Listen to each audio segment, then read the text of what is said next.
Oh, oh, oh, oh, oh, oh, oh, oh, it's magic. You know, whoa, whoa. Alrighty. Um,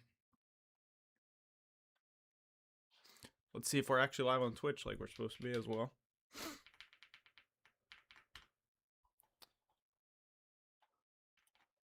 Holy shit, it's me. I'm on the screen. Alright, well. Get the tweets out.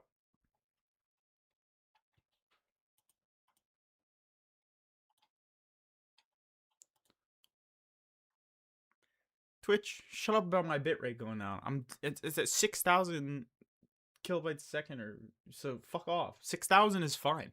Like, what is Twitch trying to do? They're like, oh, you're streaming at fucking 6,000.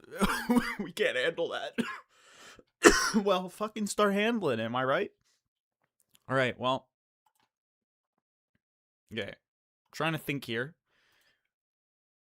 I hope that everything's working.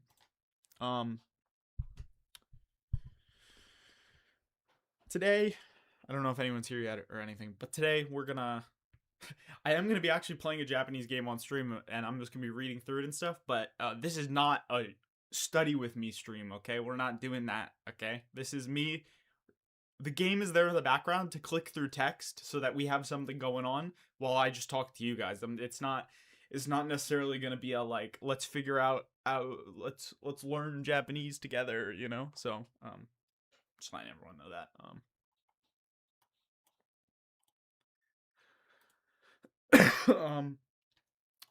Hopefully the chat client thing that I have is all good. Also, I finally have 3 monitors, so fucking when you see me going, we got OBS, we got thing, we got chat and shit, so it's gonna be a mess. Yeah, I'm gonna put a message in my YouTube chat just so that I can make sure that shit's working on my end.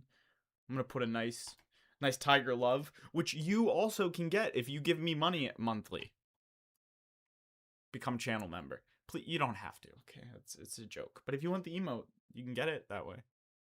Oh, okay, it came up, but it doesn't show the emote because, you know, this is a shitty client, I guess. What's up, Iog SH? Dude, how should I pronounce your name? Should I call you Iogj? Yogj? Yog? What's up, dude? Alright. Let's fucking get going, I guess. So, it's been a while. Let me quick explain why it's been a while. So, before, I think in December, so I moved. And then when I moved, could not get, internet right away because, I got screwed. Basically, like my new apartment, they had a part that was like super old. So the dude's like, yeah, we gotta break that shit to like run some wires in through, or else you're fucked. And I'm like, fuck. So they came literally like the day after we moved to do the first part of the internet. There's this 2-part thing. So I was like, oh my god, I'm gonna get internet so fast. It's awesome.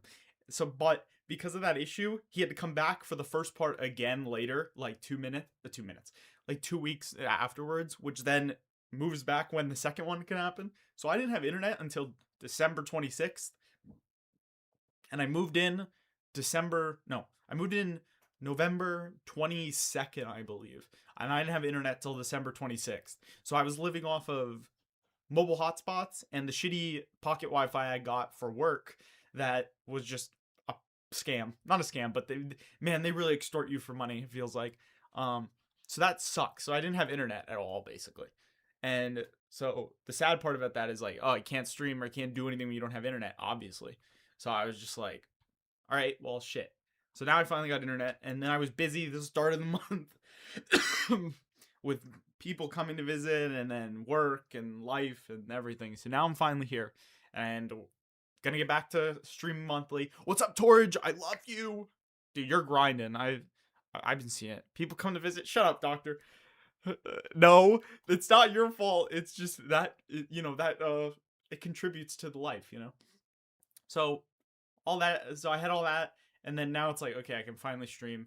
And what's up? What the hell else? Oh, JLPT results come out on the 30th, and we're gonna have a video coming out basically as soon as those bitches are out. Okay, so I hope you guys are ready. And I hope you watch you're gonna have to watch the whole video basically to know if I passed or not. I got some YouTuber tips from a little penguin. I don't know if you guys know a penguin. There's a little penguin in the YouTube community in the Japanese side. That guy, yeah, my boy. I fucking love Trenton. Yeah, Trenton gave me some advice. So we're gonna have a fire video. I hope you guys are ready for it. How I failed the JLPT exactly. Yes, Torj, I have seen the reading. You're like going through like Jujutsu Kaisen, and I'm like, you're stronger than I am, because I remember even now, like, I don't even think I would want to read like Jujutsu Kaisen or like shit that just makes up a bunch of words for fun. Like, it just those things trigger me, and then I just get annoyed. But back like years ago, I tried to read it, and I remember just like reading through like the first chapter and going, "No, man, I don't know what's happening at all. I don't know Japanese." So you're a stronger person than I am. All right, we'll switch over to the game thing. Dude, why does it look? The chat looks so fucking like squished. I don't care, dude. I give up. It's whatever. All right, so you're like, wait, maybe Peggle's the better one, cause oh yeah, this is better. Cause get ready to see what game we're gonna be playing. I hope you guys are all excited about this. Boom! It's Higurashi. Now, if someone spoils me for this game, I think I will actually burn down your house through the internet. So I swear to God, don't fucking do anything stupid, anyone. I'll lose it, okay? So I'm actually playing. I want to read through this, and I've read through one route, and I want to do like there's a version on PlayStation with like all the routes or some shit in one. Plus like update the graphics and all the stuff they did. That's the one I'm playing. I've had this on my computer for years. I bought this back before I even tried to learn Japanese, so I read a little bit in English back then, and I just never played through like any of it. And I kind of just don't feel like playing a game or doing anything, so I can just do this today, and we'll just have it in the background. We can read it every now and then as I'm talking, but it's not going to be we're gonna sit here and read Higurashi together. So I hope no don't feel like you need to be like locked in to like understand what the fuck is going on, because the main thing today is I just want to fucking talk, and Higurashi is just like the way to allow that to happen. Getting really good sentence mining out of it as well. Nice, dude. Oh, I keep seeing people every time I see people starting to like get into the grind and sentence mining hard, and then like getting those good sentences. Oh, you're definitely like in the golden range now, where it's like you just got so much to learn, but you know enough to where it's still like it's always a good time. But there's still so much to learn and get good at. Oh, it's awesome. All right. Also, I got sick when me and my friends came back from Yamagata. So I think it must have been like COVID or some shit, because we're now like a week and a half, no, 2 weeks maybe removed from it, and I still have a cough, and it's a pain in the ass. So, and I'm gonna not help that by taking a hit of a vape. So really here to help my throat by just ripping it up into shreds.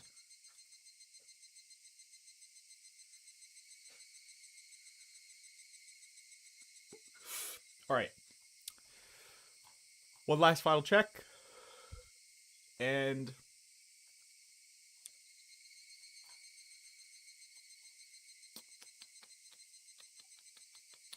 put this up there. Yo, Smug, what's up, dude? Good morning. All right. Like I said, I'm not actually please don't try to like read, okay? We're just gonna this is literally just so I have something in the background that is Japanese, and I don't have to like playing a video game equals like doing things, and I'm really like I can't do it right now in my head. So this is just in the back. Yeah, Higurashi's like it's just like a super famous visual novel. I played like 1.5 of the routes, and when I played the first route, it was like years ago, and I think it took me like 86 hours. I don't know how long this game is actually supposed to take, but it took me like 86 hours for the first route, and I was like, man, that was fun. But then I was like, okay, I need a break, and I just, me playing a break equals never going back to it for the rest of my life. So we're still, eventually I'm gonna go back and like commit, but we'll see, because there's a lot of visual novels I want to do, so we'll see. That mom, yeah, we got some stuff. We got some stuff, Hey, she's hanging out. There's also, I don't know if anyone's a Sayakano fan, but we got Utaha Senpai fucking pillow up there. I found that on Mercari for like 1,500 yen, and I literally was just like, fuck it, and I bought it. Playing the non-area games? Oh, like 999 in them. I've heard that those are really good. I have the 3, there's like a 3-game collection on PlayStation, I think. I have that, and then I think the second one's Virtue's Last Reward or whatever. I have that on Vita, because it pissed me off, because the PlayStation collection, they only have 1 platinum trophy for all the games, and I'm like, no. If there's 3 games, I want 3 trophies. So, to get around that, I was like, I'll just play the Vita version for the second one, and then do some funny business. Oh my god. Mighty, holy shit. I feel like I haven't seen you, well, I know I haven't seen you in like forever. I hope you're doing good. Holy shit. It's so nuts streaming on Twitch, like, and then seeing people come in from like half a decade ago. It's crazy. I haven't read a single line on what's on the screen. That's like, so that's why I want everyone to believe me when I say this is not for studying or getting better at Japanese right now. This is literally just because I need something going.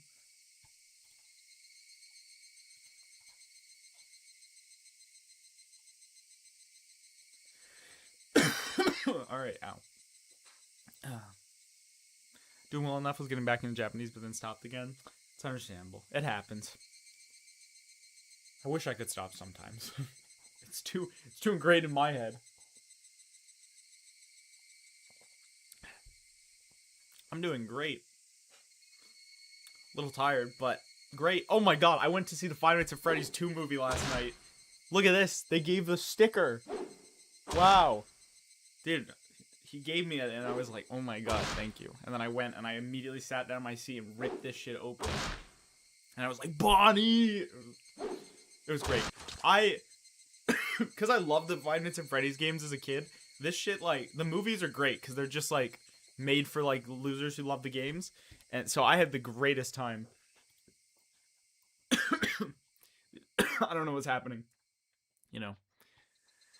Finishing up Anki before bed. Ooh, the Anki grind. Torj, I have a question.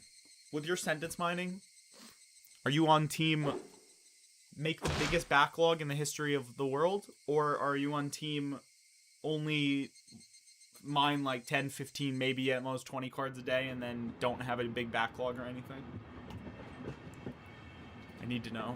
Very important. Also, like I said, this is not going to be for reading that much, but when I am reading it, I'm not going to say anything out loud, and I'm not going to, like, what's the word? I'm just going to read, like, how I normally would, so I don't know if anyone's interested how I would go through a visual novel, then this is exactly what I do.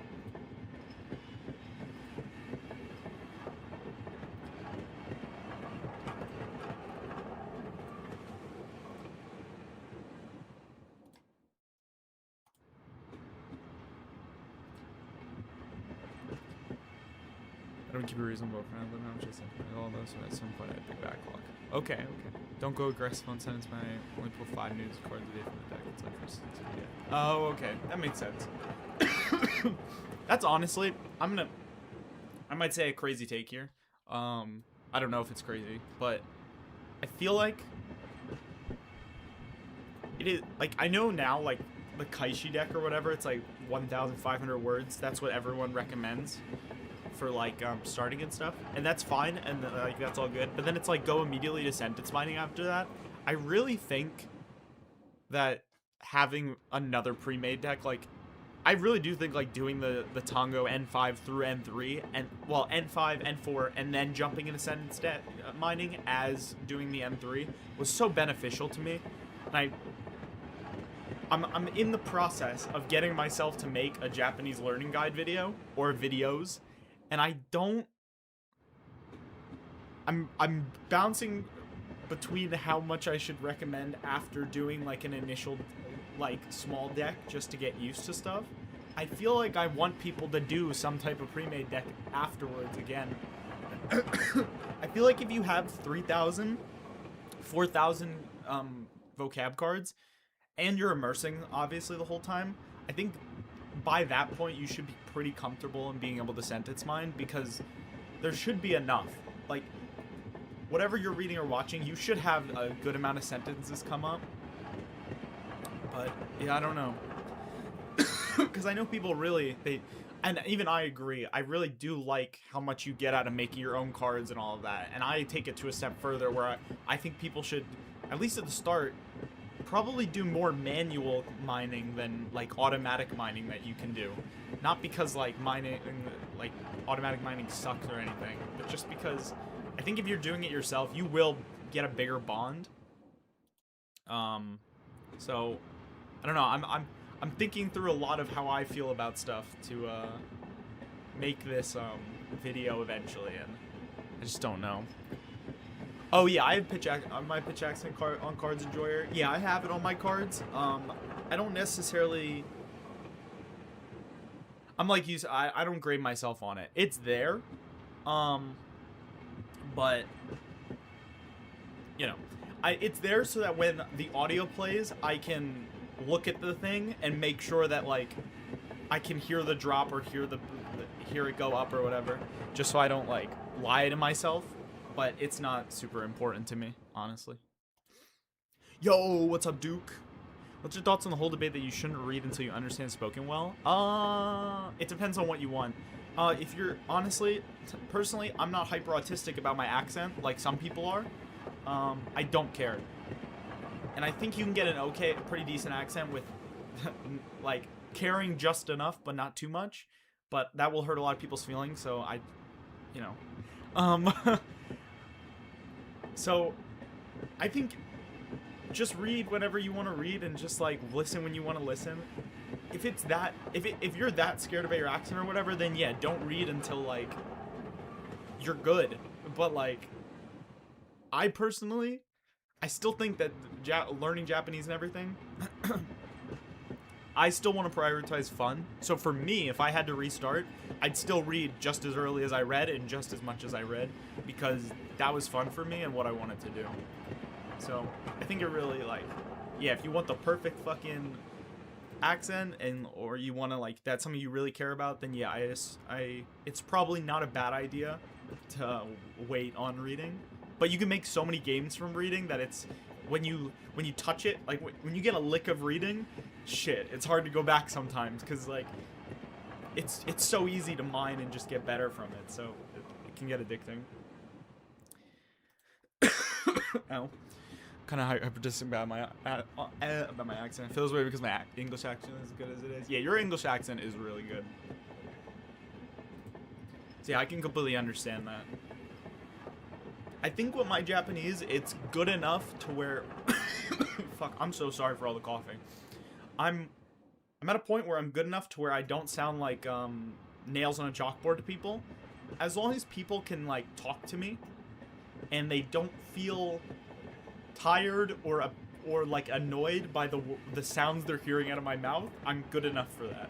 Because everyone's met that person who, like, it's not their native language, and you just can't you can't listen to it for a long time, you know? You just can't do it. So I just don't want to be that type of person, and I think I've accomplished that. So anything past that is just personal gain, or just, like, I don't know, feeling like it's important to me. Reading gives so much dopamine, dude. Reading's so good. Feel out of character for me to have an accent in another language. I can understand that, especially if you're just so used to it. Oh my fuck! I gotta drink. I'm gonna go through like 18 bottles of soda today because I need things. Drink water. Yeah, I know. One day I'll be an adult, but today might not be that day. What if you feel like you're stuck in beginner world, even though you know easily 3,000 to 4,000 words? I feel like it's stuck in that dark phase that Matt says. I feel like if I start reading, it'll help grammar and understanding. Yeah, I mean, what I would do. This is the thing. I don't know if I feeling stuck. I think you're probably I think if you do start reading, it will make it easy. Well, first, a question. When you're listening, are you using Japanese subtitles or not? Because if you're not using Japanese subtitles, I think if you just put on Japanese subtitles, you're already going to start getting benefits that you would from reading. And you have at least an audio component in the background, so you're not like getting like straight words reading to your brain. If you are using Japanese subtitles already, and you still think that like if you want to like get better at the grammar and stuff, yeah, reading really will help. But like Tora just said, at 3 or 4 words you don't feel the progress. It really is like it's a slog in that middle part, but like it goes from slog to not slog very quickly, as long as like you just got to keep doing it. Like every day, just keep immersing and just keep doing Anki cards, keep looking up stuff. And like eventually you're gonna hit like you'll hit the breaking point where you'll go through the wall, and then you'll be like, okay, cool, I see like what's actually happening. Because you'll hit a point and it's just like it feels like it's super easy from then on, and it's just like clockwork. You're getting better every day. You're finding a bunch of ways to get better every day, and you just keep going over and over again. But it definitely can feel like you're kind of stuck and you don't know and like all that. But the good thing is if you do 10 words a day, after 1 year you're gonna have like 3,700 words. Okay, so if you do that for 2 years, you're gonna have, I can't do math, 6 plus, that's like 7,000 something. I don't know. But you're gonna have a lot of words, okay?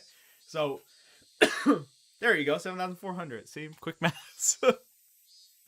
So literally, just keep going, which sucks sometimes as advice, and because like especially if you're feeling stuck or it doesn't feel like it's going well, hearing someone be like, "Oh, just keep doing it," it feels like it doesn't feel like it's gonna work. The good thing is, as long as you're immersing and you are learning new words all the time, like every day, you're good. Like you will get good eventually. It'll happen. It's just it's impossible for it not to happen, because you're always adding new vocabulary to your like brain for it to notice. You're always adding new grammar for it to notice. And you just kind of got to get the input to just like boost you to the next level. That's basically like how it is.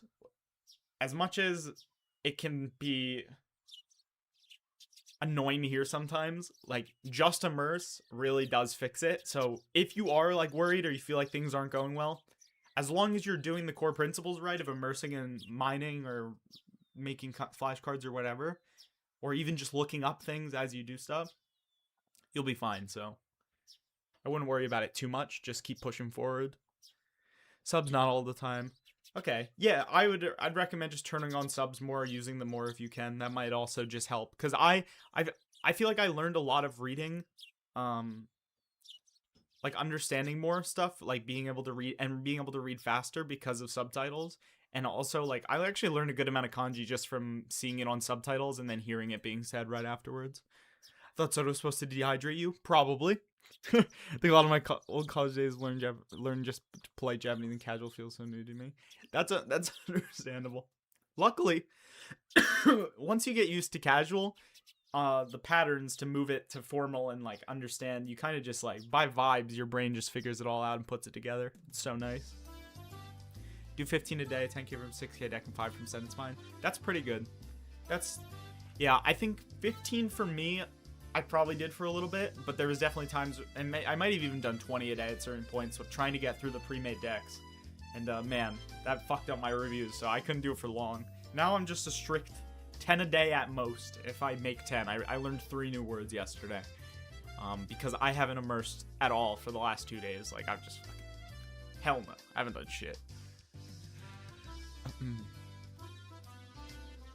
Yeah, and like what Duke said, reading will help. It's just, do you want... It depends on if you care or not, of the possible drawbacks from reading. It's all up to you, really.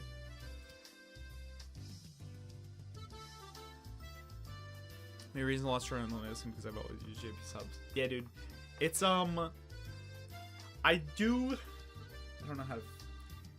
I'm in a really weird spot where I think, like, there's a lot of people who they just only do no subs or whatever, and they get really good at listening.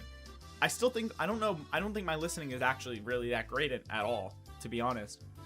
But even though I did basically all Japanese subs for as much of things as I can, I did a lot of, like, phone calls and stuff, and that's where I got my non-sub listening, and I think that's where my listening level really, like, got up. And that's the thing I think about when I want to, like, recommend people on what to do. I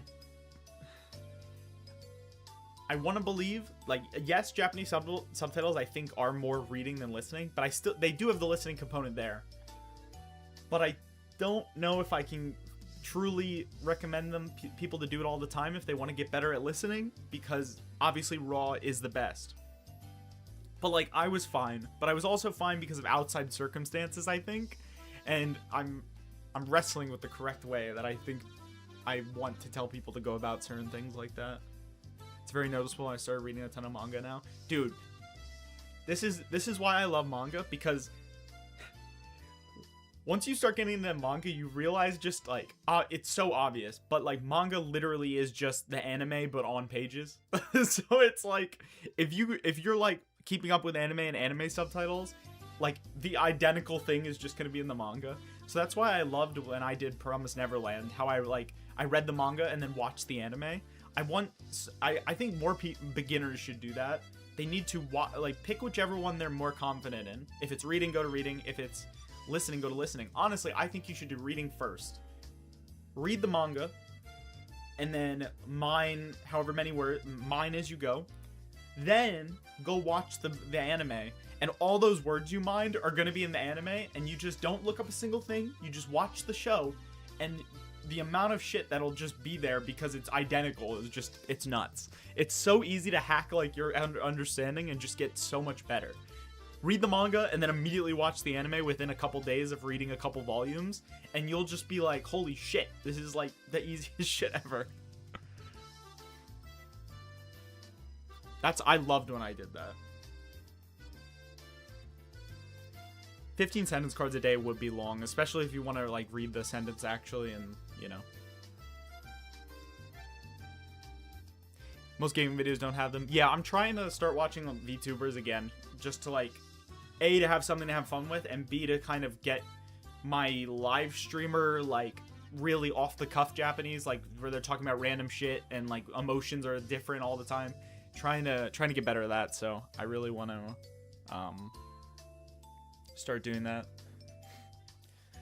I watched for 2 months with him without Japanese subs before starting heavily reading. That makes sense. Yeah, I think subs are a great way to jump into reading, because it is reading, but you do have the audio, and the audio is definitely helpful. I lost my Anki progress and pass for tongue in 5 and 4, but I meant most of those words. I think I might have deleted it. Did move the 6K deck, but after going through it, didn't keep going. Forgotten many. Yeah, that can happen. Luckily, like, even if you forget words, once they're in your brain once, it's super easy to just pick them up again. Like, so you literally just immerse again, and then things get fixed. Started back in the beginning of 2020, so if I didn't stop so many times to get burned out, that'd be pretty good. Yeah, it happens though. It's hard though to keep it up. As much as, like, I like to meme, and I'm sure a lot of people like to meme about learning Japanese, and, like, it's easy, just immerse, bro. Which once again, as I will say, that's what it is. Just get a lot of input, look up words, you'll get good, okay? But it's not as easy to just like do that, or like do it daily, or to the point where it actually makes progress, because I'm beginning more and more to think that like you definitely do need I don't know if like a hardcore grinding period is needed, but you need days where you're like, you need to have those days where you're going like, oh shit, I did something for 8 hours today. Like stuff like that does need to happen, I think, if you really want to make big progress, because I don't think 2 hours or less daily, I think you'll get there, you'll get somewhere, but without at least some giant grinds, it's going to take a little bit longer. And that could be hard for people, and some people want to get as good as possible, but then they can't dedicate what they want, and then they don't want to adjust how they do it, so then they just don't do it. So luckily, as long as you're having fun and doing what you want, that's all you got to do. You'll get decent eventually. That's how I feel. As long as you're doing stuff, you'll probably be okay and get decent eventually. Unless you comment on r/learn Japanese and you tell me I don't know how to learn Japanese. Then I'm going to say some really mean words to you on the subreddit. That's a warning, okay, for everyone. Thing is, at the beginning, most of the stuff bad when you're listening is just you straight up don't know the word, not that your listening is bad, your vocab is just too low. Yeah, that is, yeah, you just can't. You just don't know. Been way more on and off of my Japanese ground than I feel like my friends perceive. 827 donkey and 635. And Torge, I'm gonna be real. I think that's the way to go about it. I think the full-on 100% AJAT thing isn't possible for like most people, but the mindset of AJAT and then trying to fill in Japanese as much as you can, and obviously taking time for life and doing what you want to do outside of Japanese and living life, you can do all of that and still get good. It does not need to be an all or nothing thing, and I think more people need to realize that. And I think maybe people talked about it before. I know Jamal talked about it in his 3-year update, but I know that like in my update videos, I made it very clear that I was taking time off of Japanese to do other things and live life at points. But there were also points where I was just going 100% full Japanese because that's what I wanted to do, and it just happened that way. Hard to motivate myself outside of class and to hold myself accountable. Yeah, that's understandable. My advice is like, you just gotta find something in Japanese that like that just grabs you, and like it can take time, but sometimes like when I first started reading manga, it was like my brain exploded. I was like, okay, yeah, this is it. Like I'm gonna fucking like I'm going hard at this, because it was just I read manga in English and stuff, but I never fully got into it. But once I got into Japanese, for some reason it clicked in my brain, and I was like, wait, this is like based, because it's reading, but there's like pictures and shit. It was fucking awesome.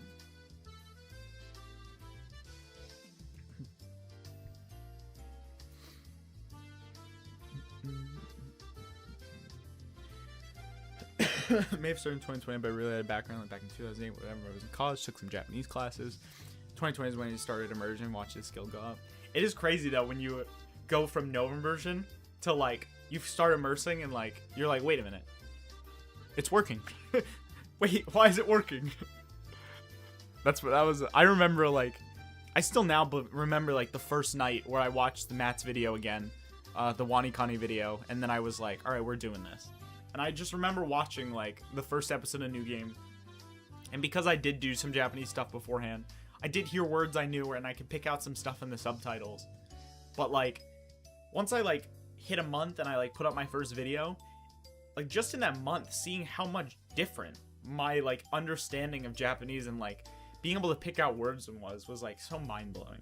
I still can't believe that it took. I still can't believe that it's not the first thing people tell you to do is just start immersing from day one and go. And I don't know why everyone doesn't agree with this. Like, I know it might not be easy, or it may not be like super fun or anything, but I can't believe there's still people who are saying like, oh, you gotta push off native material, push it off, like until you can understand it. Like, fuck the understanding, like you gotta get used to it. And like it feels weird being an immersion learner and then getting good with it, because it still feels like a portion of people just think that you're crazy. And I don't understand. I don't get it. Sucks so bad to pick up Anki again after ignoring it for a few days. Oh my god, yeah, dude. If I ever have to like do like a backlog of Anki reviews, I feel like I start praying to every god before I fucking like get in there, because I'm like, someone's gonna lose a leg, I'm gonna lose something. Like it's just not, it's not good. Luckily, I don't have many cards lately, so my reviews, even like a normal day, is like I've maxed like 20, 25, which is perfect for me. I think the main reason it's easy to burn out. Yeah. Which I think it's why I want more people to preach moderation to a certain degree. Because, like, moderation to the point that you'll still get good. But, yeah, I think also a lot of people still don't know what any of the immersion learning things mean, and they just have things in their head that, like, I know that in the past people said immersion and that meant going to the country and immersing themselves in the language. But, like, when people in 2026 use the word immersion, they mean input with native material as much as you can. And that's what you use as your primary learning material. You use that and you learn from native material. Nobody fucking means, like, oh, I started immersing. Like, that meant I ran to my target country and immediately fucking set up shop and never used English again. It's like, people don't fucking use these words this way. So I get really triggered by people online, because it feels like, I don't know if they're doing it on purpose, but it feels like they're doing it on purpose at this point. Because to me, it's so obvious. And I think it was obvious to me back 6 years ago. I think it's more obvious and more well-known now. So it pisses me off even more that people it feels like they're purposely lying to me. Like, or purposely making up things to get mad at, just so that they can protect their brain of, like, their quote-unquote method.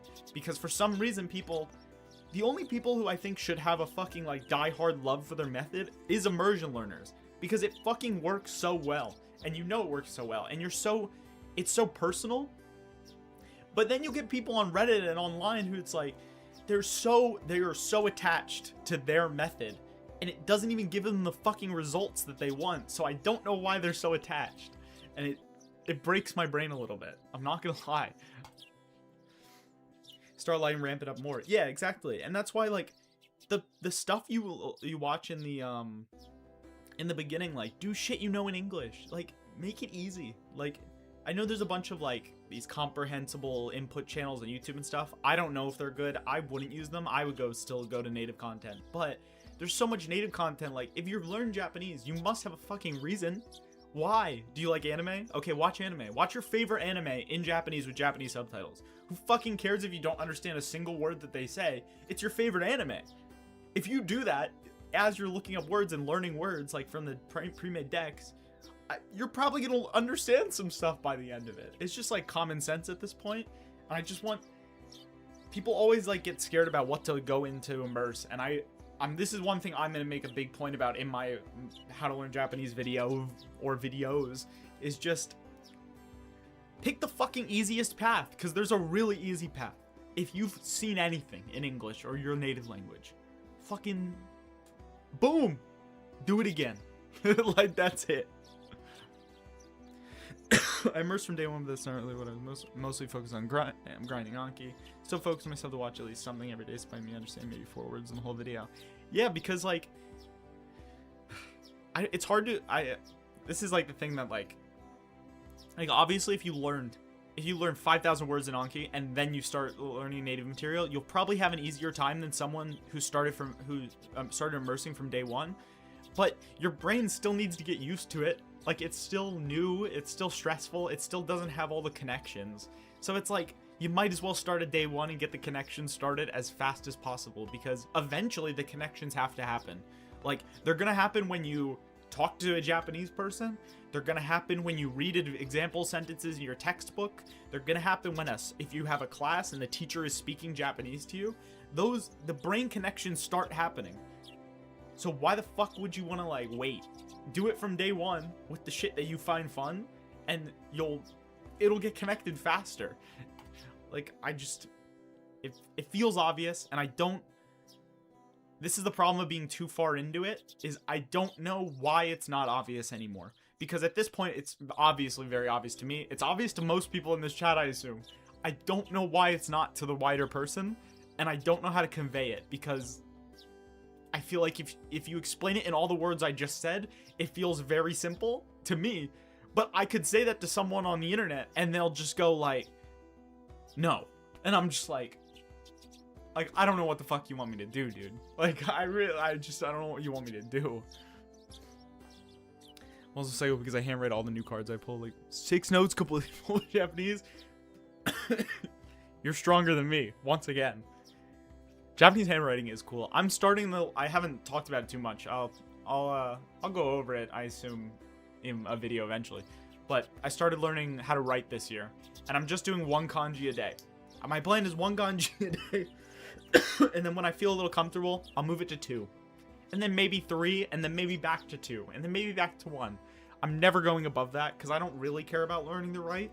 It's just something I would like to do it for fun in the background, because I do feel incompetent in the fact that I'm like living in the country, obviously fluent in Japanese, can't write a fucking piece of, like, anything. So I'm trying to get rid of that. And just for fun, the way I'm going to do it too is I have the Anki deck. It's going in Konken level. And I have the Konken DS game. So when I finish level 10, I'll just do all the level 10 practice problems and shit in the game. And then just do that a bunch. And I don't really have a plan to take the Konken. But, you know, maybe one day. Me and my girlfriend have joked about it. Like, whatever level I go up to, like, she'll take it at the same time. So if, like, for example, I learn all the kanji up to, like, I don't know, the 2nd level or whatever, she'll take it as well if I decide to take the game. So take the test. So that'll be a fun thing. But for now, I just want to start learning how to write a little bit. Oh my god. Both my sisters took 4 years of Japanese in high school, and I got better than 3 months being Anki in immersion. Yeah. Dude, it's just learn word by word, get that shit in your brain. Just my handwriting changed very significantly the past 3 weeks because I see so much handwriting stuff in manga from the random in between chapter scribbles and like background chatter dialogue. It's all handwritten. Kind of start emulating that style. Oh, okay. A lot more natural. Yeah, that's something while I'm trying to write, I feel like before I would try to be very particular in where the stroke ends and how I'm writing it. But then when you look at a Japanese person, like, obviously it's way more tekto. So it's just like, okay, so as long as I, like, do it in the shape with the correct stroke order, it's gonna look like the kanji and they're gonna be able to read it. And that's fine. So, like, I'm trying to maybe not necessarily, like, more sloppily, but not, like, as I'm writing, it doesn't need to be so deliberate. Like, I kind of just, like, you know, like, if I'm doing oto, which I learned the other day, it's just, like you just do, like, I just do it pretty quick. Because that's how I would in English. So I'm trying to, like, you know, do it that way. Don't think I can learn to read without learning to write. It's too helpful to ingrate itself in my head. You think that, but I promise you, if you just read a bajillion things, it does the same thing. However, learning to write will help with distinguishing more like similar kanji, but you can also train that ability through just reading and just paying attention to, like, things as you go. I don't know how to write shit, but if I don't have, at least not right now as far as I'm aware, I don't have any kanji that I can't, like, distinguish between another one, like, where I'm consistently getting, like, confused or anything. And if I look at these, like, I can see the parts even though I don't necessarily know how to, like, I don't know all the radicals that exist or anything. But the more you read, and like look at the kanji themselves, you can really start just, like, picking out things. Like in my, like, this top radical thing is everywhere. You'll see that in other things. But then you got moon in there, you got ear in the middle of there, gate obviously is just this, and then you got what the fuck, like kai, like the seashell thing is there, like cow is on the left here. Like, just from reading a bunch and knowing how these characters, like, look, you'll just start you'll see all of these things inside of the other ones. And then once you realize that, it's like, okay, now I understand why learning to write is easy. Kind of. like, it feels like so, like, it felt so scary to me at first when I first thought about it. And even when I first started, it was like, damn, how am I really, like, learning to write thousands of things? Like, how am I ever going to be able to differentiate? But, like, you realize, not differentiate, like, that's just, like, a lot in, like, stroke orders and everything. But the good thing is, like, if you're, like, here is Kokoro. Kokoro is going to be written in the exact same stroke order, like, every time it's written, as far as I'm aware, maybe. I don't know too much, so maybe it doesn't. But if you know how to write Kokoro, you can write the bottom part of Kan and So. Like, both of these are, you can immediately, like, you know. And you got Meh. Like, it's, you just kind of get used to it. I don't know how to explain it very well. Like, Akka's in here as well. Like, and I don't even look, like, going through all these and picking out, like, oh, there's Kuruma. Like, I don't ever really look for those. But if I take like a second and I just, like, look, like, it's super easy to just find them in here because it's just, they're everywhere. Like, so it's, like, kanji is literally just, like, I know people love radicals. I'm not going to learn radicals, maybe because I'm just a bitch, but I just don't feel like it. I feel like if I just learn how to write myself and I know how to read, I know what, I'll figure out what is a radical and what isn't and be able to write it myself anyway. So, and, like, but literally kanji is just made up of all these radicals together. Like, rice pad and fucking a heart together, like, right there. It's literally just, like, you learn how to write, like, 100 or 150 shapes, and then the rest of it is just, like, mishing and mashing those shapes together to make a different shape, and it's so easy. Which I'm thankful for. I'm glad I feel that way. I would have been sad if it wasn't. I was just tested by pointing Google translates camera features, see if it recognizes it. Based. You get an instinct for stroke order pretty fast. Yeah, and it makes a lot of sense when you think about, like, when you think about people doing calligraphy. There's certain directions that obviously the brush can't go. Like, if the brush goes there, it's gonna be disgusting and it's not gonna work. So you kind of, like, can start guessing yourself about what actually, like, the correct way to write things, because sometimes you'll be like, well, if I put the stroke here, that's gonna feel weird. Now, sometimes there's, like, some interesting ones, or at least that I consider interesting, but I only just started, so I don't even have, like, all of my kanji writing knowledge is the 23 that I've learned to write so far, and all of my reading. And I found that already within 23 of them, that it's not that difficult, and my reading has definitely helped a lot, just because I can recognize all the parts and, you know. Like, now I'm analyzing everything because it's fun. But, like, for Sai here, like, this might, if you just, like, look at it, it probably feels a little bit like, oh, man, that might be hard to write. But it's like, okay, we got we got fucking Mimi, and then we got Mata. And it's like, if you can write those 3 characters, like, you're fine. Like, you can write this. So I'm glad that, I think the best way to go about writing, definitely, for when I talk about it in the video, I think you should, unless you really want to at first, you probably should wait till you're fluent. I think that advice is correct in most cases, for people who don't necessarily care. And then, I think it's, like, easy. We'll see. I'll get back to me in, like, a year when I'm hopefully way more into this, and I've dealt with it enough. But my current opinion on learning to write is, if you're fluent, it's easy. Now, will that change? We'll see. But for right now, I'm just gonna say it's pretty easy. Fluent comprehension or fluent speaking and comprehension? Oh, just comprehension. If you can read, like, you'll, like, get to a point where you can read pretty decently, and then you can go back and start learning to write, and you'll be okay, I think. Speaking is just, like, that's a whole other thing. As long as you can read, you'll be fine, just because you know. I don't know how to explain it, but, you know. Most of these kanji I can see a stroke word, and it's been like a decade since I've actually said stroke word. Based! Yeah, shit just stays in your brain. Dude, Torge is just so good. Torge knows more than me. I can't write that kanji, dude. I can do te.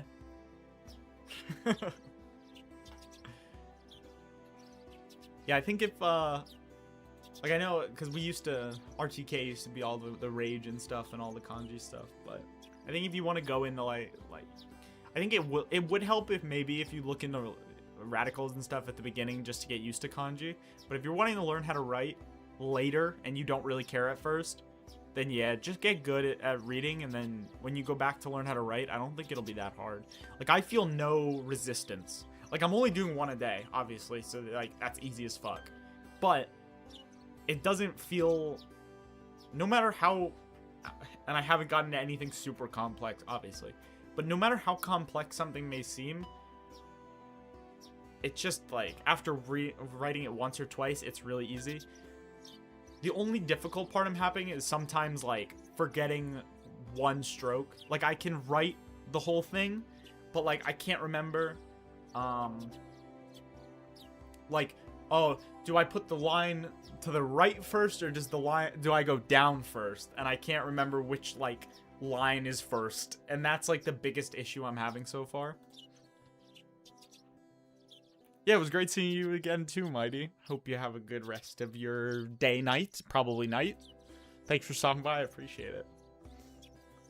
I definitely don't regret learning to write 400 kanji in the beginning. Helped a lot learning what kanji are. Yeah, I completely understand that. I think, especially in the beginning, if you're not a cheating loser like me, who, you know, does some fake study and then does some wanikani for a bit and then stops for a couple years and then gets into immersion, I think you do need something to break the kanji brain, because at first it literally is just fucking nonsense. Because, like, now I'm at the point where this is so clear to me that I could never see it a different way.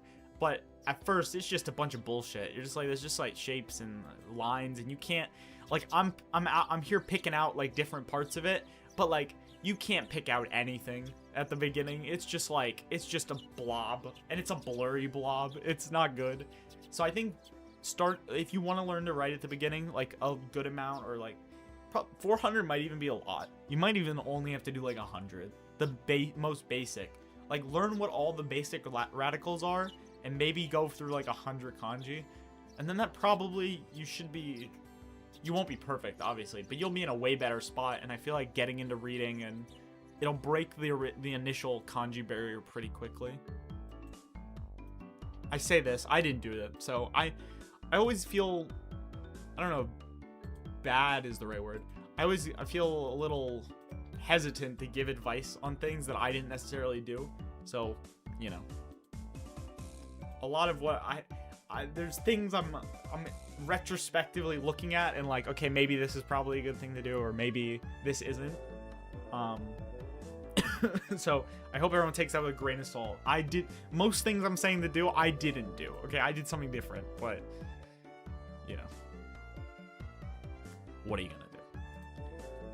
Yeah, a lot of radicals are just their own kanji. Yeah, exactly. Like, you got some parts that aren't, and it's like, okay, but like the parts that aren't are just like, you know, like in Osoi here, I'm pretty sure like this left part is a radical. I don't know if maybe there is a kanji, I don't know, where it's just that fucking line thing and that's it. But it's not its own kanji, but it's obviously like very, you'll see this in multiple things. So it's obviously like a radical that things are built on. Like, there's like sakamura and everything. Like, I only know a little bit of like the radical terminology and stuff in Japanese, and sometimes I feel like I want to go and look it up, but then other times I just don't care. I did not learn any radicals. Yeah, you probably don't. I feel like it's honestly radicals. If I had to be honest, like if I had to say my real opinion, I think radicals are a scam. A scam in the fact that you don't really need them. And I think people who are like really, like when I did Wanikani and they taught me radicals, I fucking ignored it. I didn't. They would test me and I would just put in like I would lie and put the I would put the correct answer, but I wouldn't do it off of memory. I would look at their radical list and just put the correct answer because I thought it was useless. And I still kind of do think it's useless in that fact. Like I said, you can just read enough and you kind of you get all of the benefits, but obviously you should probably do it earlier if that's something.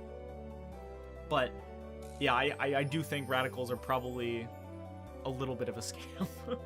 But they will help in the beginning if you want to use them as a way to start figuring out how these things are built and kind of clearing the fog, which I think is a good thing. Definitely not needed, though. I feel like Rian's going to dream while buying manga on Japanese Amazon so much cheaper than translate stuff, even with shipping tax. But a volume a day is still like $200 a month. Yeah, I really want a physical. Yep. Torj, I love physical manga. I have a lot of physical manga. I have a lot of physical manga back home still. But the only reason why I've read so much digital manga is because I can't buy all the manga that I read.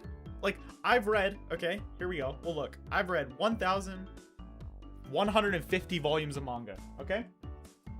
We're gonna assume, okay, we'll be fair here. We'll get a volume off the shelf that I got from Book Off. It's not new, but it's not the 110 yen. And we'll see how much it is, okay? And we'll use that price. Fuck. Did I...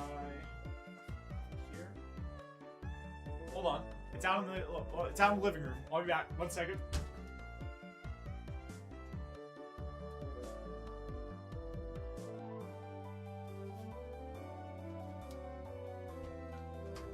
Alright. I went to Book Off the other day. And I got this volume manga. I got this volume manga. And I got this light novel, okay? The manga are both 605 yen after tax. It would cost me to read all the volumes of manga I have. Lost my shoe. It would cost me 700,000 yen. It would cost me 1.5 months of my salary to buy every single volume of manga I've read. No. That's not happening. No, thank you. Eventually, I'll have that much manga. But that's because I buy it on purpose afterwards. But if I had to buy every volume I read, I would not have read this much. Because fuck that. That's insane.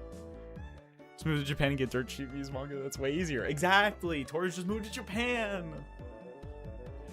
What would be best to start with immersion? I'm going through Genki to get the basic grammar down and doing some Anki for core vocab. After that, I plan on immersing and doing listening practice. All right, broccoli buns. I'm gonna ask you a very simple question, and the answer to this question will answer your question. Okay? Why did you want to start learning Japanese? Was there like an anime you really liked? Was there a manga you really liked? Do you like anime? Do you like manga? If yes to any of the do you like these things questions,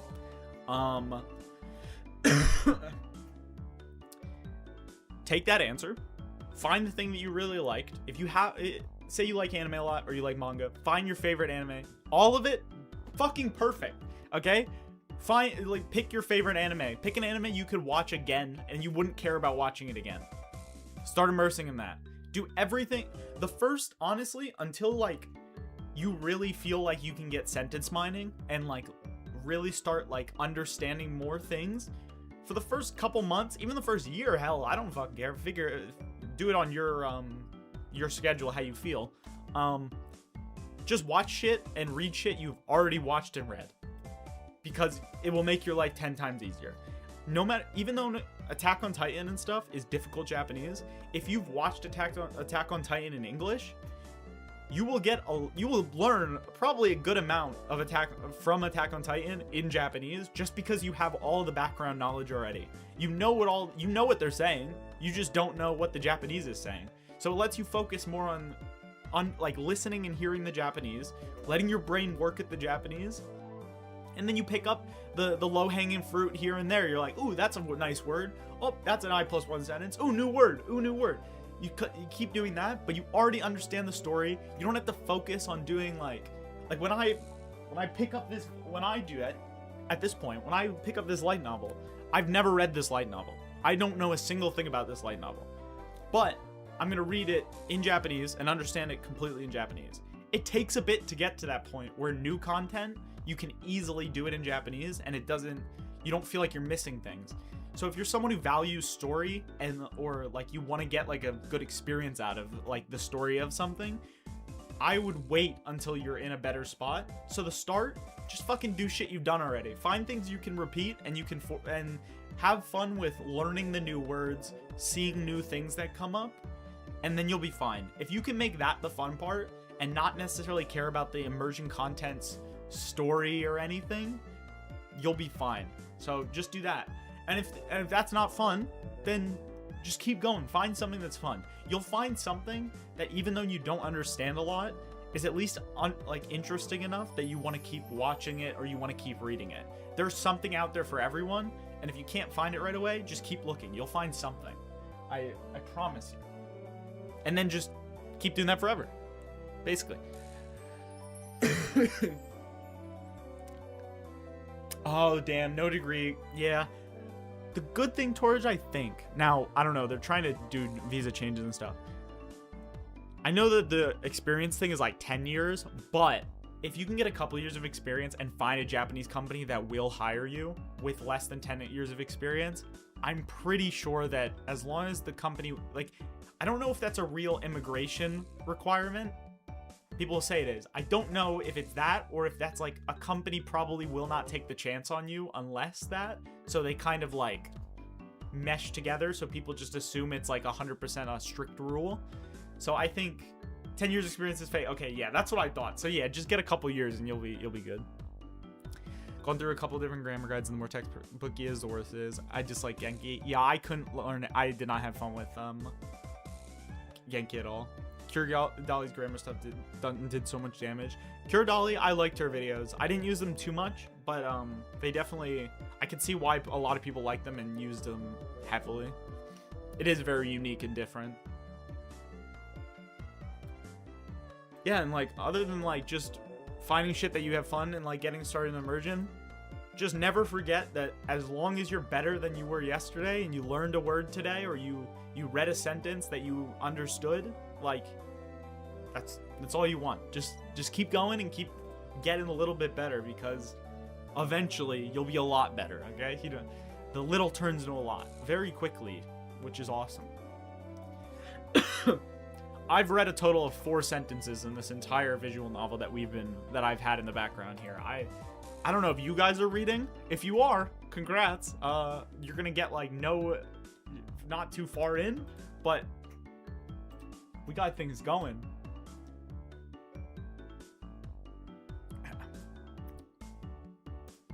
I'm reading fuck all. Hey, welcome to the club. Like, I'm putting my eyes over it. Like, my eyes are, you know, am I gaining a lot of meaning? That's a question. Is listening to Japanese videos, even though you can't catch every word, worth the listen? Yes. The thing is, no matter when you start interacting with native content or natives or anything, the beginning is you're gonna have things you don't understand. It's gonna be, your brain is gonna be a little bit slower. It has to process a lot and it needs to get used to it. So it may feel like listening to things that you don't understand doesn't help you, but the good thing is there's always things you can understand, and as you understand them, you're just building your base knowledge, and the more you build your base knowledge, you can then build off of that, obviously, and then you'll start understanding more and more. Whether you start immersing at day 1 or day 1000, your brain like is still gonna be pretty like malleable and new. It's not gonna understand. It's gonna be like there's gonna be a lot of like things it has to get used to, because it's just so much different. It's no matter how much you're in a classroom or you read a textbook or you hear a teacher talk to you, the difference between that and full-on Japanese made for native speakers is there. There's a difference. So the best thing is to get rid of that difference, you just got to do it a bunch and get used to it. So you kind of just got to do it. You're gonna have to do it eventually, so you might as well start it as soon as possible and just let it flow over your body. You learn a lot of things consciously when you tell your brain these words exist through Anki and through lookups, but your subconscious brain does do a lot. You learn a lot subconsciously, like a crazy amount. And people always like to say that and like write off immersion, like, oh, it's just magic and you get good. That they don't study. It's because those people don't understand that, like, you still do study, but you can learn a lot without studying. The amount of things your brain picks up just because it recognizes the patterns is crazy. And it's hard to explain to someone who's never felt it, but you will go through a point where you're just like, it's like, oh, I just understand that now. And like, I understand the whole nuance. Like, I know why, I feel the tone, I get it all, but I've never looked up that word, or I've never looked up an explanation about why it works that way. But you just get it because your brain figured it out, because it saw it a bunch and it was working in the background while you were just like doing a little bit of work up front to prep it. Any study is just prepping your brain to actually acquire it when it gets the correct input. Because, sorry everyone on r/Japanese, when you're talking to a Japanese person, you can consider that immersion, because guess what? Immersion, you can get rid of the word immersion. It's just input. If you're getting input, you're gonna get better. Any input, you're gonna get better. Even if it's shitty example sentences in Genki, it still is input, and it's still gonna start, your brain is gonna start figuring out things from the input. So you just gotta get a bunch of input, and the best way to get a bunch of input is reading and watching stuff in Japanese, because there's a fuck ton of it. So that's why it's like the best, in my opinion. Immersion to the point where I'm at where the feeling progress is definitely slowed down. So I really enjoy when I'm listening to music while walking to work or something, and I suddenly just understand a new line from the song. Listened to for over a year already. Yep. Yeah, when you're in that time where it's like you're obviously getting better, but it's not as like obvious. Like, how do I explain? I just said obvious twice, and then I said different things. Like, you know you're getting better, but it's not as like obvious as maybe it once was, where it's like, oh yeah, like obviously, like I'm just grinding through all these shows, I'm just getting so much better, I can tell all of that.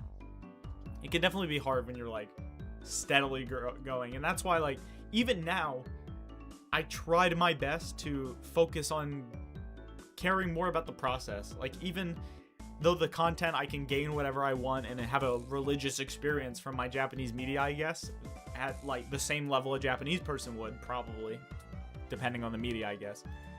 I still get excited when I find a new word or I understand something, because even now, like, you have those words that just don't click. Like, I had an Anki card, it was Doto, which is like raging waves or whatever. And I'm pretty sure the original, I might be lying, so maybe don't take this as the correct meaning of the word. I might be lying, I can't remember. I think the original meaning that I got it from was like actual like surging waves, like in an ocean, like being like, you know, fucking crazy. But it can also be used in like an emotional sense of like a wave of emotions. And I could never, like, the card would come up and I would just like, fuck. Like, I would get the reading, but the meaning would just never click, no matter, for some reason. Because I also wasn't seeing it outside of the Anki very much. And then the other day, my girlfriend used it in like a text message, and the second that I read the message, I read it as Doto, and I read it like correctly, and I knew the meaning like instantly. And I just like popped off. I'm like, we're going on to year 6, and we still have these like exciting moments of just like being able to like get a little bit better. It's awesome. I have a solo trip to Tokyo in May. Yo, nice. Tokyo's pretty cool. Came from the point of looking for words you do know to the point of looking for words you don't know, I think is the big breaking point. Yeah, once you get to the point where like you can read a couple sentences and there's not a new word, that's like that's a new level, because you're just like, it really lets you kind of relax more. Whereas at the beginning, I feel like a lot of people, and I know I was, you're probably always on edge, because you read the next sentence, you go from one sentence, like you can maybe read this, you're like Mii-chan, mata game no hanashi, and you're like, wait, I know that, and you read the next one, and then you're like, Rena ga kusuri to orau to, oh, I know that, Mion wa tokugen ni unazuite miseta, and you're like, I think I know unazuku, I think that's unazuku, and then you're like, wait, no, and you look it up and you're like, wait, it is, and you go and you read the next thing, you're like, shit, what the fuck? How do I read this guy's name? I forget his name.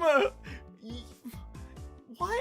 Like, what is this? And like, it's stressful because you're always like, oh, I don't know. So when you get to the point where you can like read this and you're like, okay, and you're like, all right, oh, I got it. You're reading for a bit, you're feeling good, and you're like, okay. And you're like, wait, I don't know that word. And you're like, you look it up and you're like, oh, it's Wakaru Yasui. Oh, I know Wakaru Yasui. I just didn't know that kanji form. And then you're like, oh, okay, cool. And then you just go back, and it's so much smoother, and you just like, it's easier to continue because you're not like constantly bombarded with in your head what feels like a bunch of nonsense and shit you can't understand.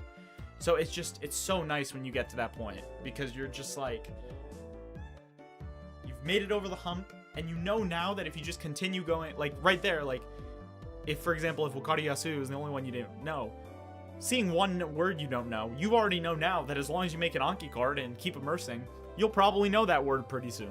So it's like, it's super easy to just keep going at that point, I feel like. Because I know a lot of people get really stressed out about not knowing words. And I think Old Age Out was correct, and I think a lot of people miss it these days. You gotta be okay with not understanding, and sometimes it's fine to not look up a word. It's fine not to deal with it. Like, you just like, you know? Like, you can just, it's fine to, as people like to say in the Discord, it's white noise. But like, white noising is just like, you're not actually inputting anything. Whereas the real white noising is like fucking actually nothing, static, you're not getting shit. But like, if you white noise, which is what everyone calls white noising, where you just skip some unknown words sometimes, you're not really white noising because you're still getting good immersion for everything else. You're just skipping some things sometimes. And it's not like you're always gonna skip things. I skip a fuck ton, dude. I've read a lot of Japanese, and there's a lot of books that and like visual novels or games that I've read that have like words that I just skipped, and I looked up once and I went, I don't need this fucking word, and I just moved on, and I just don't care. And I think a lot of people care too much, and I think it's okay to not care that much, because as long as you're just like having fun and doing what you want, you'll get to the point where it doesn't matter anyway. So you just chill. It's all okay. It's gotta be okay. First 11 months were torture. Yeah, the beginning can be hell, and it's always, you know, freaking out. 23 at the point where I don't know, I should do bank stay in PA. Yo, shout out to Pennsylvania. Or find a way to live in Japan or not in the next few years while gaining work experience and studying Japanese beforehand. Yeah, that's basically yeah, it's definitely a personal question. Gotta finish grad school, so need to make the decision. Yeah, for me, I was gung-ho 100% Japanese, but going to Japan. But I know there's definitely, depending on the person and how you feel, it's better to stay in America. Yo, go, what's up, dude? When I say a word that looks kind of fucked, I will skip it the first or second time I see it. Then I came to look it up and I haven't figured out from context the point. Torge, that's exactly how I think people should go about it. There's a lot of talk, like I've said, I'm against backlogs, mainly in Anki and stuff. But whenever I say don't do a backlog, a lot of times people are just like, but I don't know how to like figure out what is worth mining, or I don't know how to like be particular with my words. And my advice to everyone is just like, fucking chill out. Okay? Everyone chill out. Relax. If you see a word once, okay? Look it up if you want. You don't know, you don't even have to look it up. Fuck it. Who cares? Just fucking say no. Just don't look it up. You could do this with every single word in Japanese and you would still get fluent, okay? Exactly what I'm about to say. See a new word, you don't know what it is. Say you don't know what hyogen is. Just don't look it up. But the fact that you saw hyogen once, the next time you see hyogen, your brain probably will go, huh, isn't that word I ignored that last time? It might be. And then you might look it up then. Or you might just say, I don't know, I don't care. And you skip it again. When hyogen comes up the third fucking time, and it's going to, because it's a fucking very, very, very common word.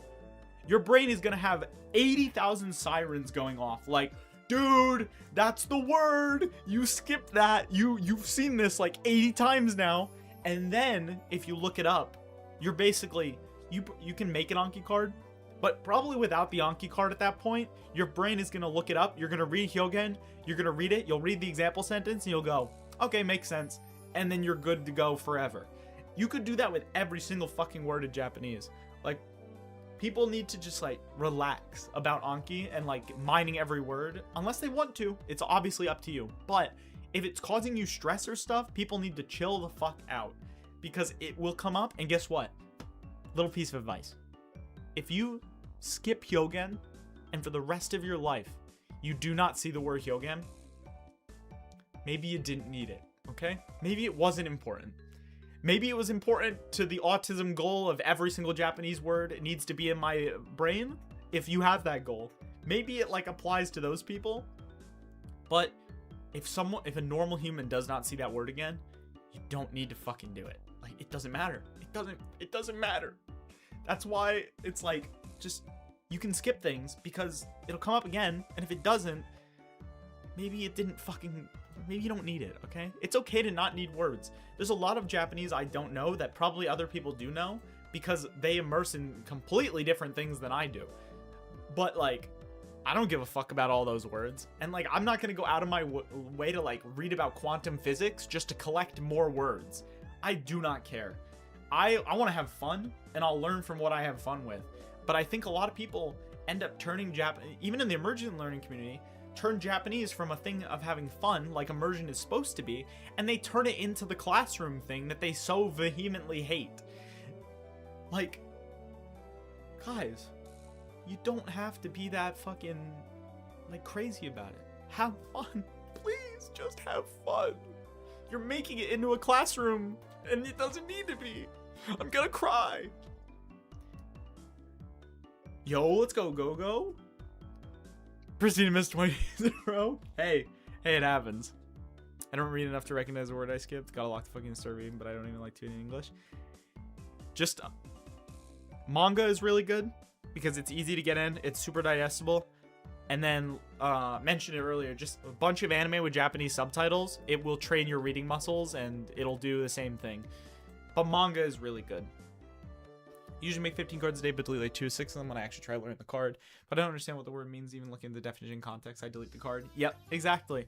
People need to be more comfortable with just getting rid of cards, not mining things, moving fucking on, like being okay with not knowing. It's fun. Ambiguity. Tolerating ambiguity was like the biggest thing when I started learning. The amount of times I had to hear, just immerse, tolerate the ambiguity, you're fine, just keep going, was insane. And now, no, I don't hear that at all. I hear just people all being like, I gotta learn every word, I gotta do this, oh, I don't understand, that's making me upset. Like, I don't know if like the learning, like what has changed in the past 5-6 years, but I think a lot of things have really moved away from original like AJAM methodology and mindset. Specifically mindset. The methodology might still be there at its core, but it's also not because of all the tools and stuff now, which I think is a good thing, and there's also bad parts of it. But I think a lot of people really need to go back to what it used to be, because it worked for a reason. And I don't know, I don't think everyone, I'm watching a bunch of old AJAT updates now, and no one in those updates is saying they're being like super stressed about the amount of unknown words they know or anything. But you know what they are talking about? How much fun it is immersing, and how they're having fun learning the new words and like the stuff that comes up, and they're just having fun. And like, they might not understand everything, but they're having fun. And now I don't hear people talking about having fun. I just hear about them talking about their Anki cards, or like, it actually starts breaking my brain, because like I feel like we're losing it. I feel like we're fucking losing it. And I really want to make like my fucking like what's it called? What am I trying to do? My Japanese guide type video thing, or like something, because we're losing it. I genuinely believe that we're moving in a bad direction. And I like, more people are interested in learning in Japanese. That's cool and stuff. But I think a lot of people are way too hard on themselves and just missing some of the special things that made AJAT special and made it like there's a reason why when I meet like people from like when I started that I immediately become friends with them and like we immediately just like click because we have a shared experience. And now everyone has the shared experience of learning Japanese, but it's so varied within the experience that I don't know if it's the same. And it kind of makes me sad because I have that feeling and I want everyone to have that feeling because I think it's important and special. I miss the old times. I know this is just a boomer talking about back in my day how it was so much better, but I genuinely do think that like there were a lot of benefits to how it was. And obviously there's benefits now as well, but we're losing some things that I think are really important, and it makes me sad. Torridge, reading manga is great. And don't listen to anyone who says that it's fake reading or anything, because guess what? You read enough manga and you've read more Japanese than they've read anyway, so fuck it. What changes people are looking at the easiest and most optimized method to reach fluency? Yeah, you're right. It is. Like, they're like, okay, immersion, great. That'll get me fluent. That sounds good. It's efficient and all that. So let me efficiency max my immersion to get good as fast as possible. And it's like, no one ever thought about getting good as fast as possible. There was never a speedrunning mentality back then. It was just kind of like, you're in it for the long run. It's going to take fucking time. Like, yeah, there was the 18 months thing. But that was because, like, that was like a goal to work towards.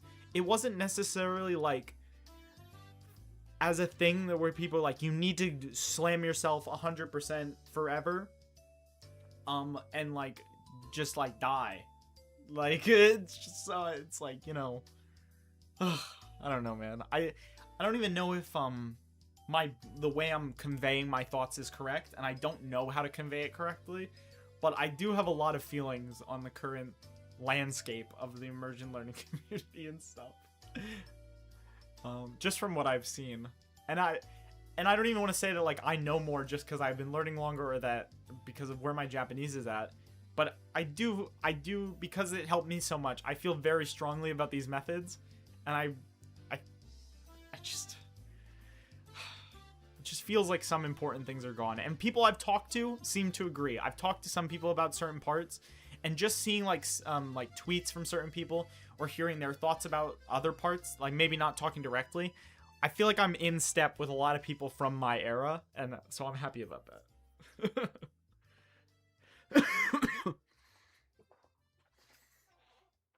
When it comes to merging for the first time, how do you get to the hurdle of breaking and understand sentences and dialogue? I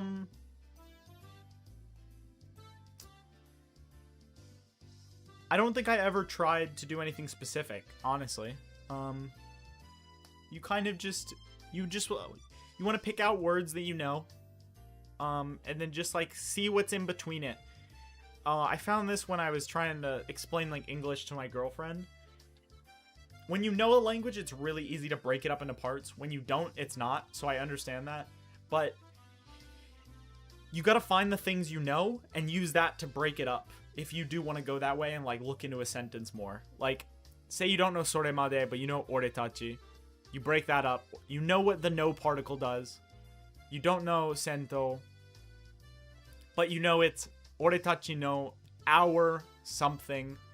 You know what o does. You know what aruku is. You know this is her name. Like pick the things out that you do know, and you can kind of see how it gets related. But you also don't have to worry about it too much because your brain will figure it out.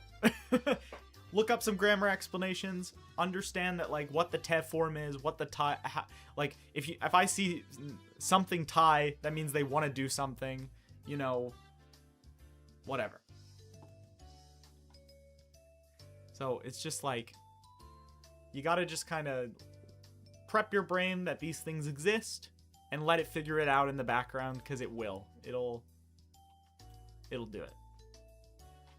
But the most important part is just to keep doing it. As long as you're getting input and getting new words or new grammar, or you're reading explanations here and there, you'll be fine.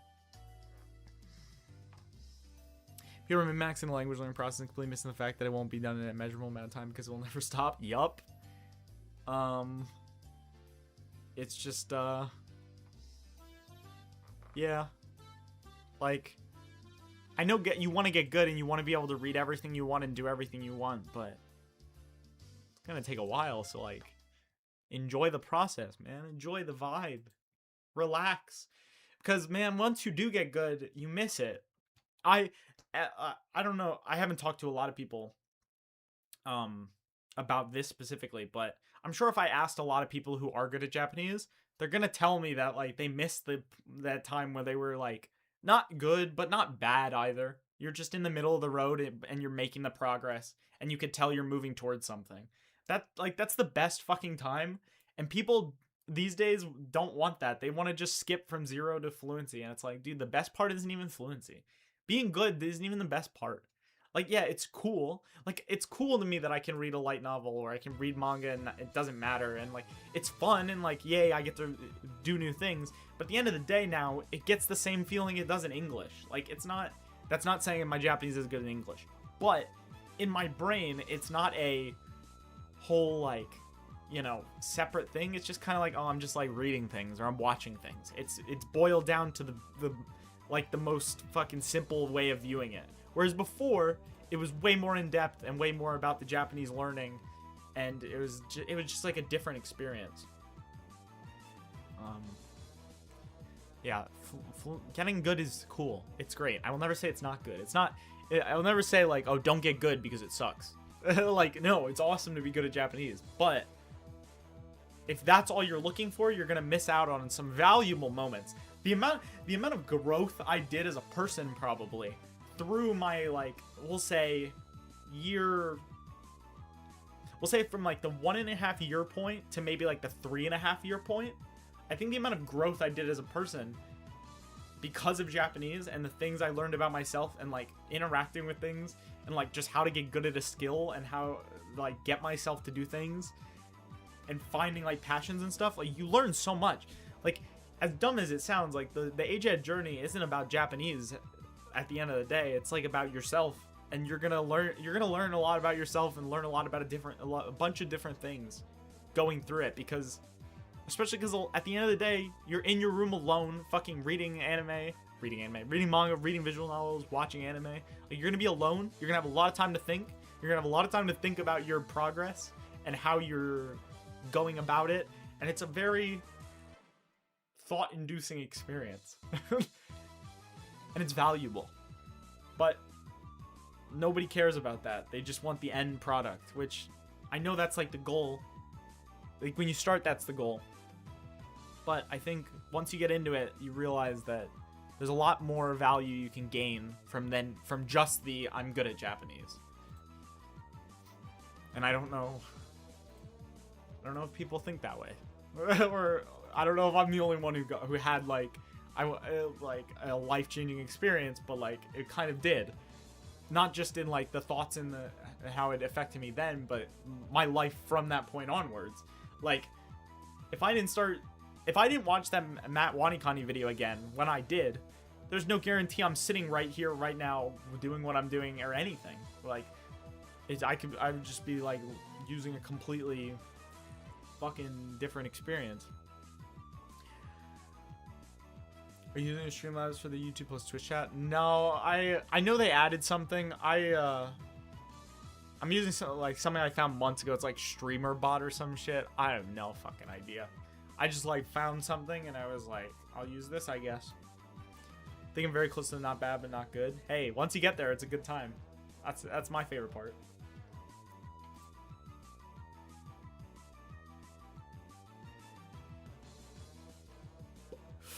Sorry. Have to hit the vape, you know. I've been talking so fucking much. I'm sorry. Okay, because I'm trying to find a good chat widget for dual stream. Yeah, I can, it's like StreamerBot. Yeah, this. I'll quick link it.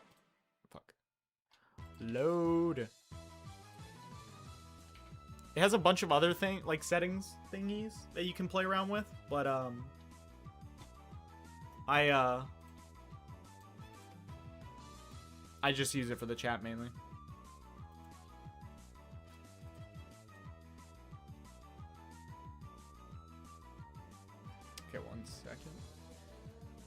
Dude, I've been speaking a bunch today.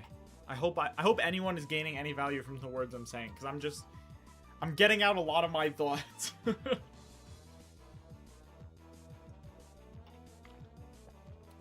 I also have other thoughts. I could go, if you guys ever want me to, I could go through. I talk about it in the update videos sometimes, but I have that Discord server, and I write down my Japanese thoughts sometimes, and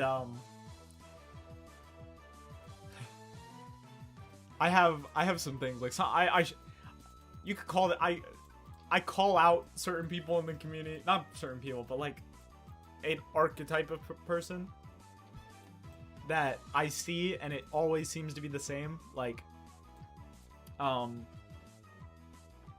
is a warning for everyone maybe, but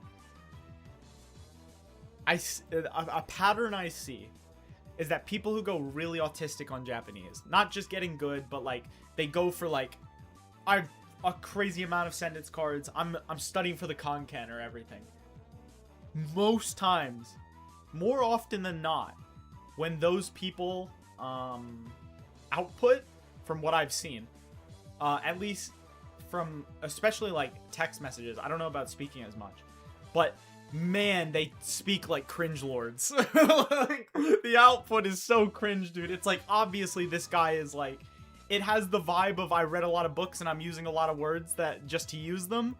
And I can't tell if when they use those things, they're just doing it as like because sometimes you'll say like autistic things just to say it. So I can't tell if it's that or if that's just actually how these people like communicate. But man, be careful, I guess. But it's a pattern I've seen. I've seen people. It's just it doesn't feel as natural as it could. Some people are more into the natural and they can turn it on and off, I feel like. But there's also some people where it feels off a lot. So be careful, I guess. Have I seen Livikivi's videos? Yeah, I saw a couple of his videos back when he like originally started uploading. I haven't watched any of his like recent stuff. Oh, here we go. This is also a note I wrote that I think I'm gonna piss off some people. I'm sorry. If this is you, I'm saying this so that you can get better, okay? I'm not saying this as like a slight. I just want you to know that. And I could explain. But okay. Another pattern I've seen. I say I think in this. I don't actually mean that I believe everyone is like this, but just hear me out. I think Japanese learners who mainly learn from VNs are usually pussies who can't function without a text hooker or voice dialogue. And the reason I believe this is because anytime I see people mentioning reading manga or light novels or asking for like things they want to read, these types of things, somebody always is in there to chime in. You should do VNs instead because you can easily text hook and there's dialogue and they're really good and they're the best way to learn. I don't disagree that VNs are great. I don't disagree they're an amazing way to learn. However, the amount of times I hear that even to people who are good, how it's like, the text hooking thing being an important thing, we're gonna have to have a conversation here. If you need to rely on a text hooker, dog, you're kind of a bitch, okay? Read without a fucking text hooker every now and then, please. If you hear this and you feel offended that because you always use a text hooker, because your reasoning is, I always want to look up unknown words, I always want to be able to get better, okay? If that's your reasoning, maybe that's fine. Maybe, but listen, you don't have to be that much of a bitch. It's okay to turn it off sometimes. Like, don't be, like, it's okay. Once again, tolerating ambiguity, it comes from that. People don't want to be ripped away from their one-click dictionary. Like, buddy, like, chill. So, if you want to know my Japanese learner biggest pussy award, it's gonna have to go to the fucking most people who talk about learning VNs. Learning with VNs. Text hookers I've been relying on is cringe. Agreed. I I use the text hooker so rarely because it's just annoying to me to even have to open it up and like click and then make sure it's connected and then open my clipboard monitor. It's like, dude, I don't care. I'd literally, because because of all my manga was looked up manually when I started. If there's something I don't know and I want to look it up, I'm fine with looking up manually because I've done it so much. And things have gotten too fucking easy that people don't want to take the hard way anymore. And it's like, dude, just do the hard way a little bit. Like, the hard way actually also is helpful. You can gain some stuff by just fucking doing it the hard way sometimes. I do have some other things. What else?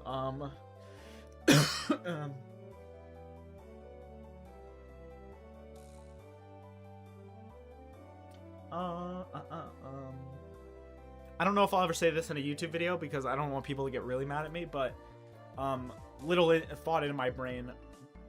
I'm flirting with the take that when it comes to reading certain things, like things that I'm pretty comfortable with, I'm either at or I'm above average, like the average native, I think. I think it's not crazy to say anymore. So that's where I'm at with my reading speed, by the way, for things I'm comfortable with.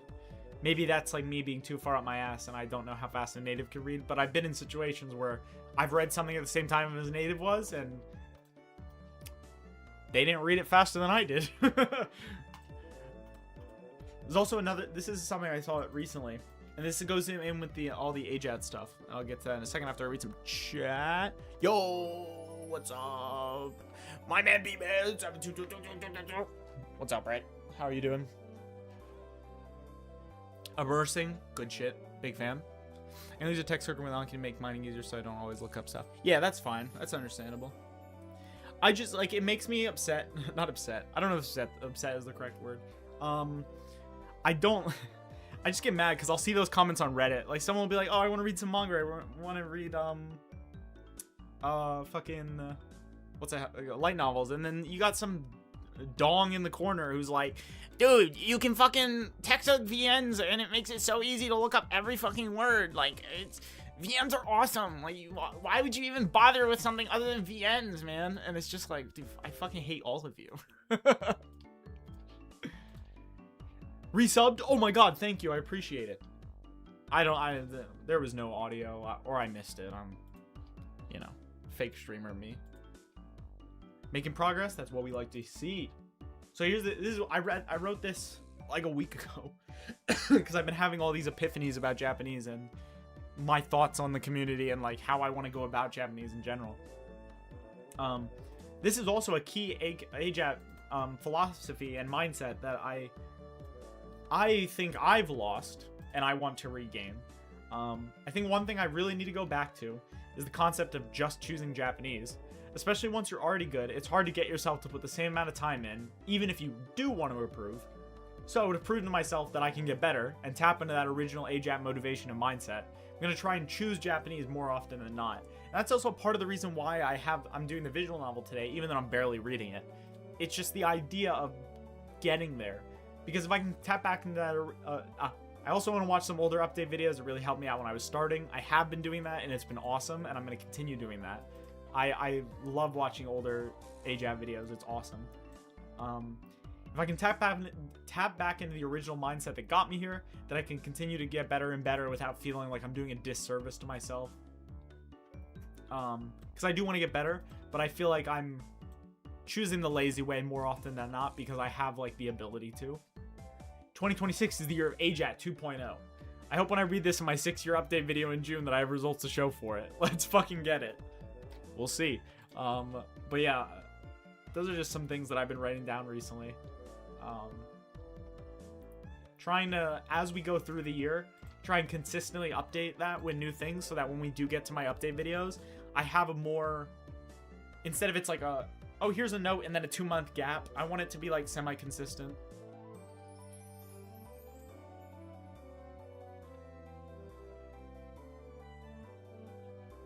Like hearing the thoughts because it's evidence that you don't have to look up every word to succeed. Yeah, I mean, there's so many words I don't know.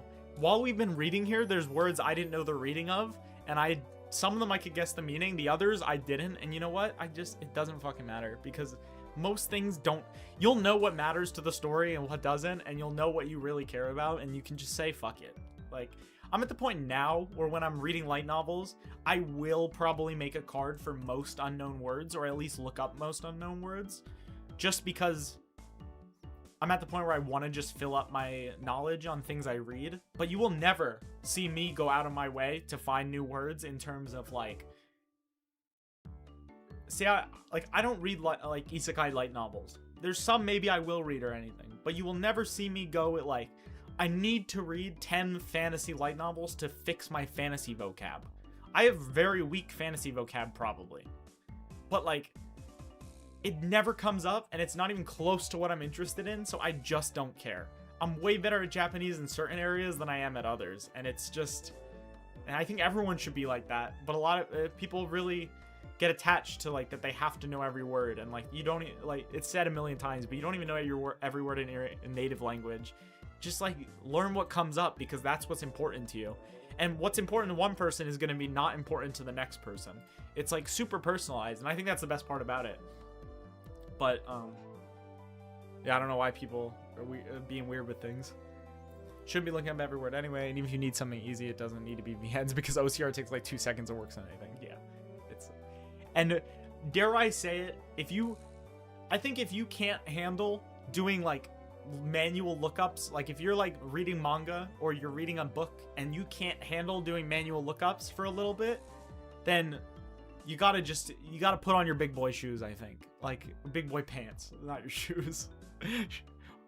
You gotta put on your big boy pants and just go and just do it, because why? Like picking I tweeted about this before, but picking the easiest, most like stress resistant path like possible is not going to be always the best way to learn. Like, you need to have some struggles, you need to do things that are a little bit harder, because I'll say it again, making your cards manually, I think you remember those cards better than if you click a button and it makes it for you. I'm sorry, I still believe it, and I'm still going to recommend it to people if they're having trouble remembering Anki cards, or if they want to like start sentence mining. It might not be a bad idea to do it yourself a little bit, because you do form a real connection with those cards. I feel, maybe it's also just because I'm way better now, but I feel a hell of a lot more connection to the cards I made manually, even now, than the ones that I get with a one-click button on Yomitan. I love Yomitan. I think it's awesome, and I think all these tools are great. But I do think you miss some links that you could be making that are strong and are super helpful and aren't needed 100%, obviously, because people get good without making all their cards manually and just spamming pre-made decks, whatever. I don't care. Like that, you can get good that way. But I think you do gain another sense of understanding of the card, and it makes the process a little bit easier if you meet it halfway and you kind of do a little bit of friction and you make it yourself and you deal with some stuff like that. Japanese popularity exploded after 2020. Yeah, definitely.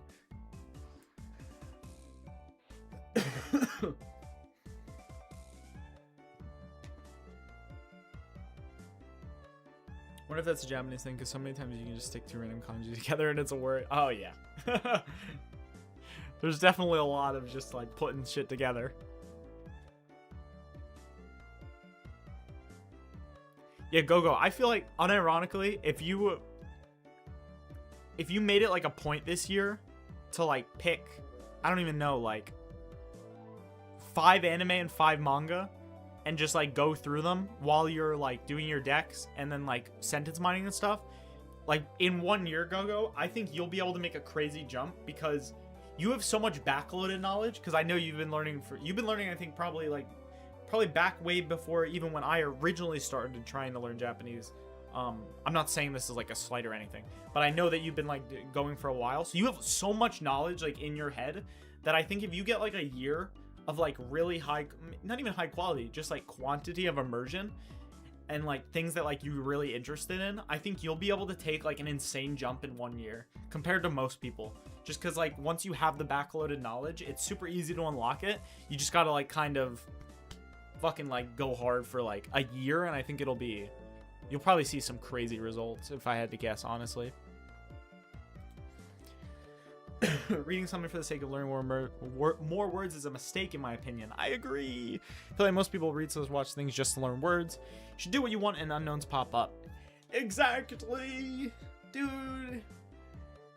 Like, I think learning new words is great, and you should be excited and happy and celebrate and learn as many words as you want to learn.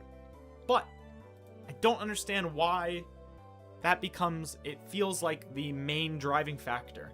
And it's like I said before, people who do that, they're adding the textbook class, like, conscious learning thing that they really dislike and putting it straight into what the immersion is supposed to be.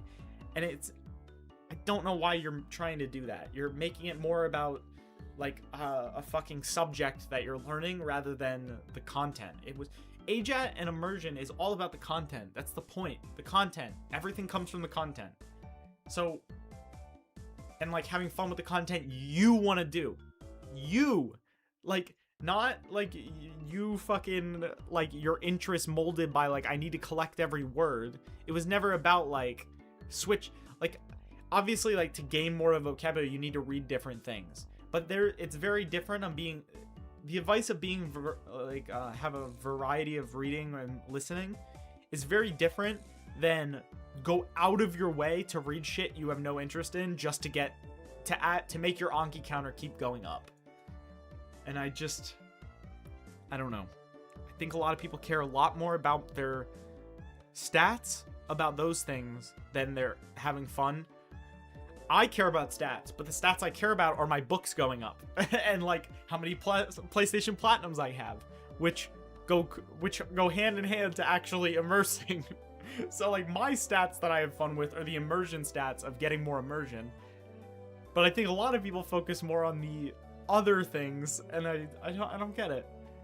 And maybe I'm putting my thoughts into their head and they don't actually feel this way, but it does feel like the vibe I get from a lot of people. It's more about that than the actual fun and just going with whatever. Someone's calling me. Hold on, let me look up the phone number because I'm an adult and I'm not going to answer the phone.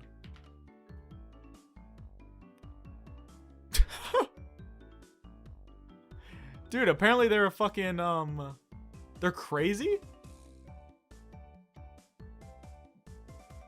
Wait a minute, hold on.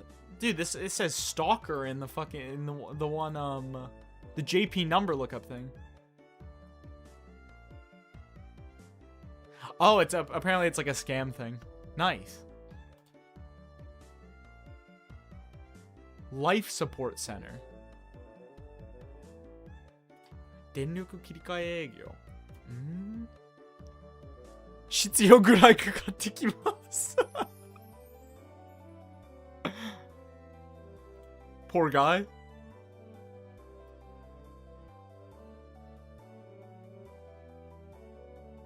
Yeah, life support. Tokyo Denryuku, okay. So people, I guess, who have Tokyo Electric, they're targeting people. Interesting. Cool. Shut up. What website? JP number or some shit. Basically, if you just look up like a Japanese phone number, the first site is it's like JP number it might be .co.jp or some shit. And it's literally just like, it'll have the number and like people will write like their comments about what it was. So I always look up a number and then it'll be like, scam or like this company. And I'm like, oh, I'll pick it up. And like, because I'm not answering. Because A, I don't want to talk on the phone, even if it's someone I have to talk to. So if it's someone I don't have to talk to, you sure as hell bet I'm not talking. I don't want to do that. Fuck no. May just go to Kinokuniya and buy a novel or manga that looks interesting, read it to immerse. Yeah, just whatever interests you and seems like fun. Just have some fun with it. If you never forget that you're doing this to have fun, and learning Japanese is kind of a byproduct of the fun, you'll be fine forever. Because just never stop having fun and you'll always keep getting better. Because no matter how much Japanese you know, reading these sentences you already understand, you're still getting better. Every time you hear a sentence more, every time you read a sentence more, whether it's the first time or the 10 millionth time, your brain is locking it in just a little bit more. Like, yeah, once you've heard it a million times, it's probably at 99.9%. But I don't know if you ever, maybe like your name, I don't know if you like ever 100% unlock stuff. Like, I don't know. Maybe you do. Maybe after a certain amount of time or things, like your brain does get locked and you can't lose that information. But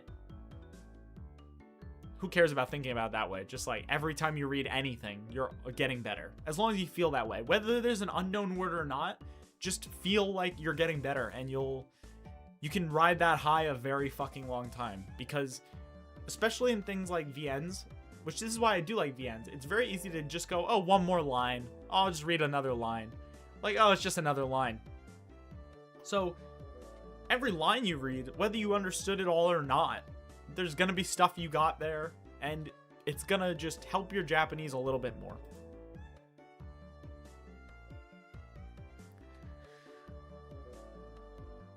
Fun kind of withered away a bit in recent times because I'm doing all the misery part on King and nothing else. I got some real motivation, but try watching it and don't give up. Stress of user loses strikes back, and I try again. I guess, honestly, just try to like start like. At first, it does suck, and if you just can't get yourself to do it, like that happens, I guess. But just start like super slow and just like try things until something sticks, because eventually something will stick. Thankfully, when I got into like my AJET experience to like go hard, I kind of, from the second I finished watching Matt's video, my brain had a switch flipped. No, I quit things a lot, okay? I quit a lot. I quit manga I'm reading, I quit visual novels I'm reading, I quit video games, I quit watching anime, I quit everything. And then I moved to the next thing. But for some reason, when I watched that Matt video again, I finished the video, and the second I finished it, a switch flipped. And from that day, I can't quit Japanese, and I don't know what happened. So you just gotta find something like flips the switch for you, and that might be like an anime, it might be a manga, it might be a YouTuber, it might be English people talking about learning Japanese, but like you'll find something that'll flip that switch, and if it doesn't get switched, then maybe you don't want it as much as you think you do. But I believe that everyone will find that switch. There's some, if you felt like I want to learn Japanese, you already have a slight switch. The switch is moved in a direction. You just got to find the thing to like move it over the hump forever. Instagram Reels? Yeah, this is a good way to get Japanese. Yeah, and like you said, it starts and ends in a reasonable amount of time. It's super easy to like get like a contained thing and move forward without having to worry about like a lot of things over time. Hello, Chris. I'm usually not having fun. Come on, Duke. Duke, you definitely gotta be having fun. You gotta have some fun. Certainly Japanese for the sole reason I want to move to Japan slowly. It's turning from a requirement to a hobby, though. Yeah, once you, as long as you have a reason, you'll get there. If the reason is strong enough, I guess.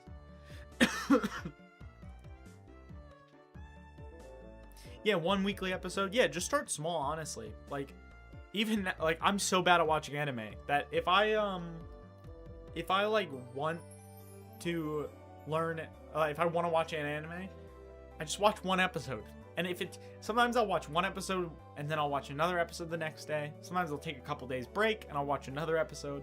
But just like, you know, one at a time. And then eventually it should compound and be very like easy to keep going at that point eventually. Yeah, I mean, like if you feel like you don't know why you're still learning, or you have no like specific reason to go towards, it's not. I think a lot of people, and I'm not telling you to quit, and I don't want to ever tell someone to quit, but I think a lot of people, it is the sunken cost fallacy where people get locked in and then they feel like they have to continue forever no matter what. And I think it's okay to reevaluate every now and then and be like, is this what I want to do? And if it's not, I don't think there's a problem in it not being what you want to do. But if you reevaluate and you're like, oh, it is what I want to do, and this is like why I want to do it, and you kind of lock in and hone in on the reason, I think that is also super helpful. So I think if anyone's ever struggling with learning Japanese or probably learning anything, I think it's good to sit down and have a conversation about it. Like, why am I struggling? Like, do I not know the correct method? If you feel like your method is off, that's one thing.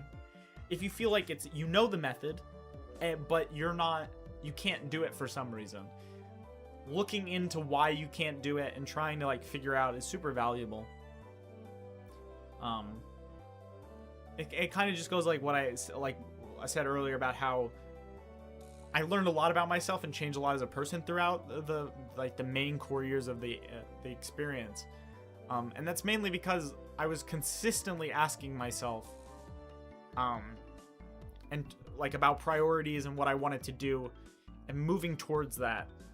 So I don't think it's a bad thing to have those conversations with yourself, even if it ends in like a way you don't want. Because I think if like now I can't quit, but if like literally it's impossible, not because like of any intrinsic like extrinsic thing, it's all intrinsic, like it's impossible. But I know that if I would have tried to learn and then after a year it just hasn't worked out and then I decided like quitting, I would have probably felt really bad about it.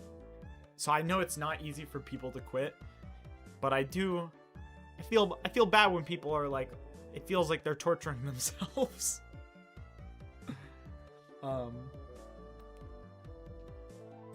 And some people are fine with torture. So once again, it's all personalized and it really depends on you. But I think it's not the end of the world to quit or like quit anything, because I quit so much fucking shit and I feel bad about it, but I don't think it's bad to feel bad.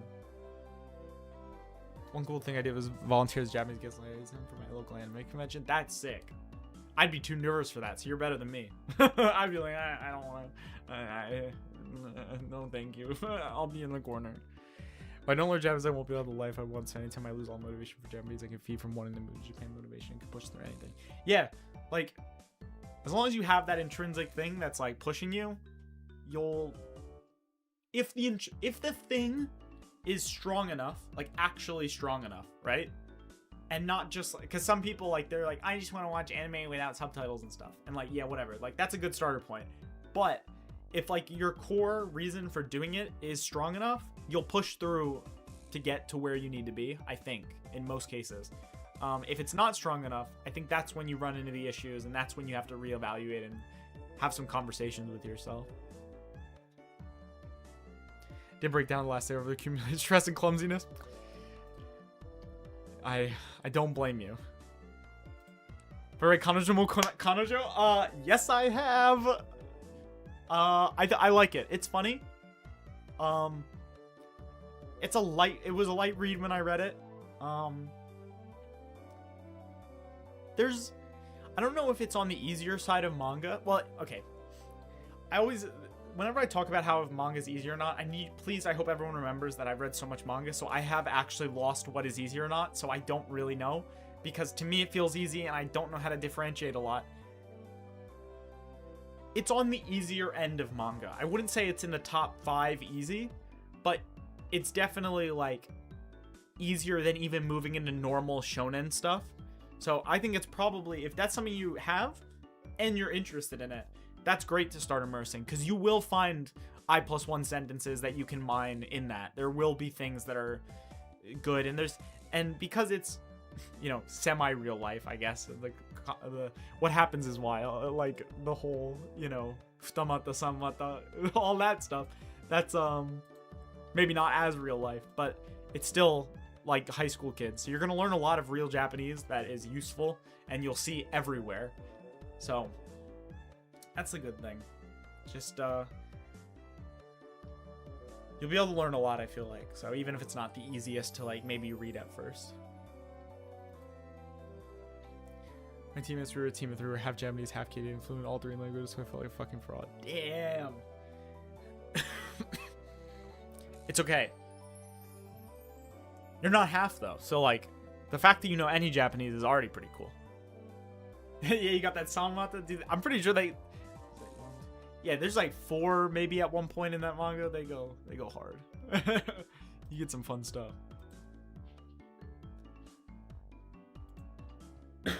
Oh my god, it's almost 12. But I just want to like keep yapping. But I feel like my throat will explode if I keep doing it. Hit of the vape for the fans.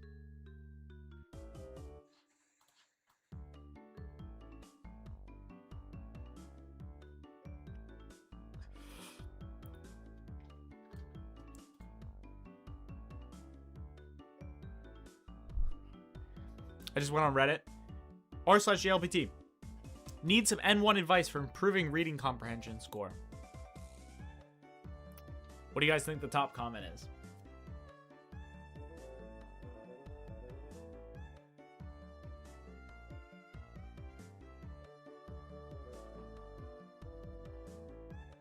Oh my god. Bless this person's heart. Oh my god. Oh my god. Oh my god, everyone. Oh my god. Oh, everyone is so nice. They're so correct. Just read. Oh my god. Oh my god, they're right. They're right, just read. Everyone else is correct. Just read as much Japanese as possible. No matter what it is. Smile. Okay. Oh my god, dude. Can't believe it. I never thought I would see a Reddit comment that is correct. I can't believe it.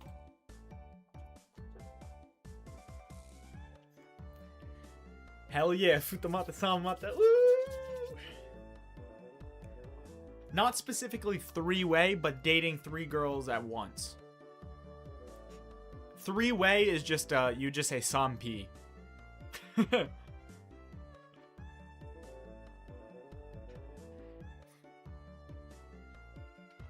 Man, sometimes Reddit can surprise you. Am I right? Oh my god. Sometimes like people on there are like, they know, man. Oh my god.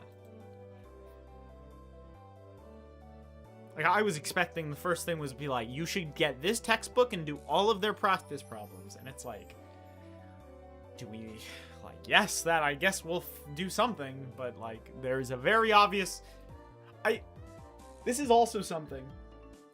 It's the same thing with the Just Immerse thing, where I feel bad saying it, but, like, it's like, come on.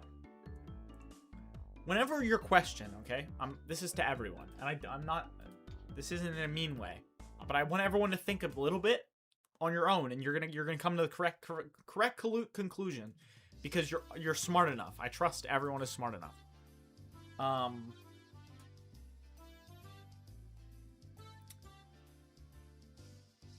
If your question is how do I get better at X, okay? The answer is probably just do more of X, okay? Most times. Like, how do I get better at reading? Have you tried opening a book? Might help. Might be good. If you...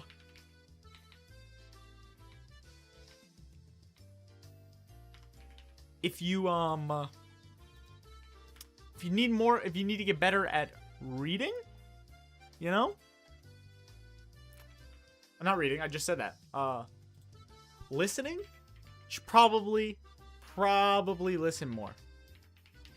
Just, you know, that's how I would do it, personally. But... So, like, when I read those Reddit posts and stuff, I kind of, I just get confused, because I don't know why people, like, forget. I feel like people miss the easy things. Like, if you're studying for N1, you should be at the point where I feel like you should be able, like, you're smart enough, okay? You know that, like, to get better at reading, you should just read more, right? Or am I putting too much faith in people?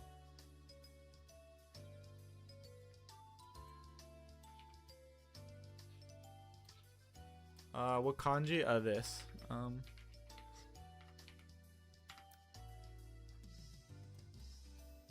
And fun fact, the second kanji, the mata, basically just it's like your crotch area. So kind of funny, you know. If it's two, it's because you're dating two girls. So, you know,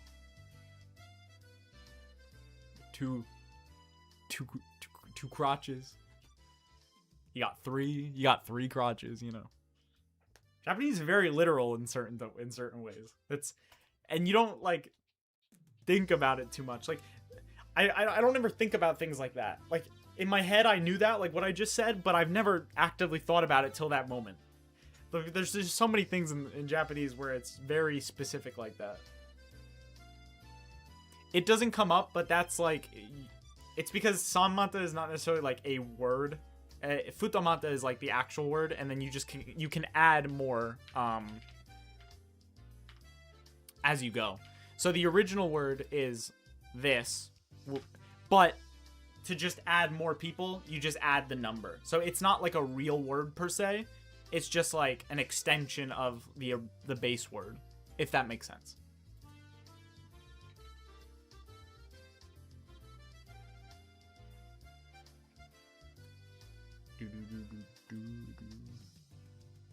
And that's also in Japanese. You'll find that with other things too, where you might look up something and it doesn't exist as a word, but that's because it's not a word. It is a word technically, you know. But it just builds off of another word and isn't a separate like thing in a dictionary in that sense. We probably do this in English. I just can't think of things, but there's probably something like that. More colloquial. Maybe, I don't know the best way to describe it. It's a word that exists. It can be used. It's just, however, the more common thing is you're going to see futamata, because it's more common that, like, they're dating two girls, like, dating 3 people, 4 people, 5 people at once and trying to hide it from everyone. Those situations are probably only going to be in, like, anime and stuff. They don't really exist in real life.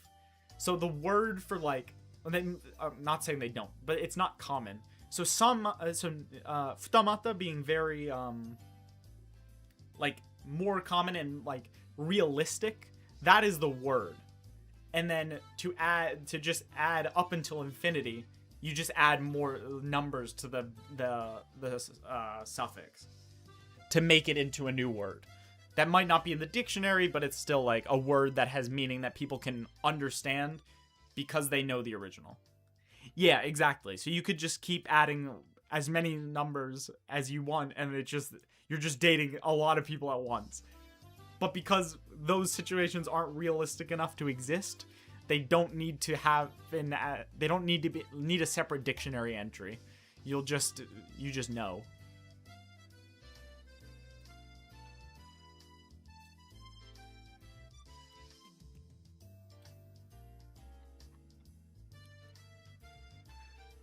Mi-chan. Dude, shout out to Mi-chan. This is a good manga. I recommend. So it's about this girl who she has developmental disabilities, mental disabilities, and because her very sad story about like how she's inbred. It's a whole thing. Works at Kyabakura in Tokyo, and her life and all the crazy shit that she goes through. Not good. Not like a very nice story. But there's a part in this where she has a friend who is also, like, obviously has a mental disability. Because they talk about it. I'm not just calling these characters retarded, by the way. This is in the story. And the one character, she says to Mi-chan, she's like, Mi-chan, nanka shougai ariso. She's like, you probably have a disability. It seems like you have a disability, Mi-chan, because I have a disability. It seems like you've got one.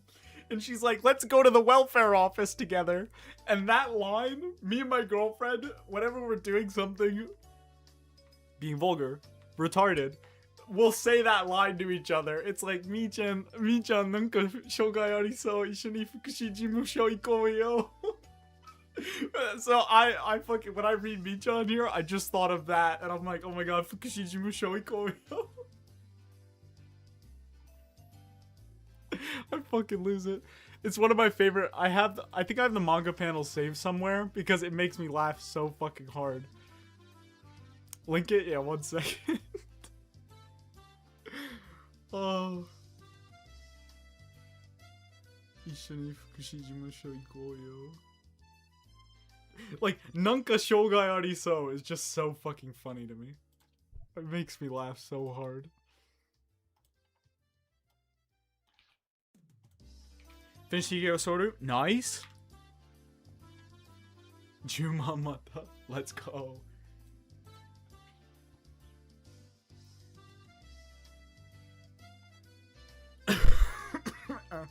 Dying. Hold on. Hello. Dude from Jared's server. How do I pronounce your name? Fucking you guys with your kanji names. I never know how to say it. I'm just gonna call you Mago. You're my Mago Nanka Shinji. I don't know how to read that last one. I'm just gonna guess. But yeah, Mi-chan's it's a good manga. It's not you're not gonna get like happy thoughts from it, but it's very interesting. You'll learn a lot of words, interesting ones, if you're let me see if oh my god, if I typed Mi-chan and I put Nanka Show and it in honor completed Nanka Shogai Ariso. Oh, it's Fukushi Senta? No, she says Jimusho in the manga, does she not? Wait, she says center? Wait, oh no. Okay, wait, let me understand. The reason why I always say Fukushi Jimusho is because the Fukushi Jimusho is like the correct way to say it. Shinji. Oh, okay. Oh, okay. That's not bad. I like that. Yeah, here's the panel. This is my fucking one of my favorite manga panels ever, dude. Mi-chan nanka shogai ariso. Ikou yo. Dude, let's go. Like, it's just so funny to me. Like, I know if someone like was like talking to me and they're like, they're like, I think you're disabled. I think you're also disabled. I think I would just I would burst into tears of laughter. It's just so funny. And in the manga too, it just like comes out of nowhere. Like they're just talking and like she's like, "Oh, I went and I learned I have like this shogai and like learned about it." And then you like turn the page and the first panel is like Mi-chan mon shogai nanka ariso. Sonshin Shinji. Oh, okay.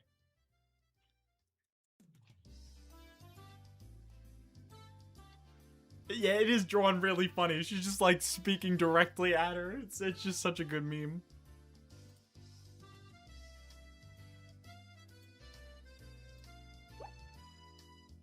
I just heard a sound. What was that? Oh, that was in the game. You can tell how much I'm not listening because it literally says right here that the sound was made, and I just didn't even. I was like, what? I was like, what's that sound? Dude, I learned how to write Oto the other day. Guys, you go down and you go to the left and you go 1 and you go 2 and you go boom and then you go 1 and you go 2 and you go 3 and you go 4. There you go. There's your kanji lesson for today. Similar vibes to those let's take ibuprofen together memes. Exactly. Yeah, I love that manga panel. I have so many. I have a favorite immersion images Discord thing, and some of them are like memes, some of them are parts where I cried during a manga, or parts where I cried during clan ad. A lot of some from the end of Nagatoro-san. Man, that was a good manga. I love that.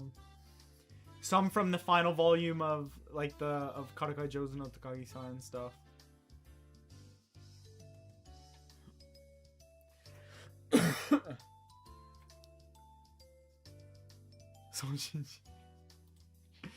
We are all decking eyes. Ding, ding, ding, ding, ding, ding. Can you get the light outside of the window? It's so much fun. Yeah, Tatsu and he. This is why I learned it's so easy to just like write, because everything is just fucking shapes that you've seen in other places. They're all just shapes. And all the shapes are different. We got Gengo, we got Go, we got Kuchi. We got it all. Koto, oh my god. Like, it's all just here. They're all here. I love it. I'm sorry for not reading a single thing. I hope people didn't think I was lying when I said I wasn't going to read a single fucking thing on the screen, and that it was just there so that I could have something while I talk. We have Coochie! We have Coochie! Let's go! Okay, I feel bored just like clicking here, and probably should end the stream soon. But let's you want to just see some like bullshit stuff that I bought recently, and we can go through all of that. Just start showing off my bookshelf of everything on it. I hope I don't get banned from YouTube or Twitch. Those are like titties out. You can't really see it, but that's a hella Nuki gay just like right there. It's just hanging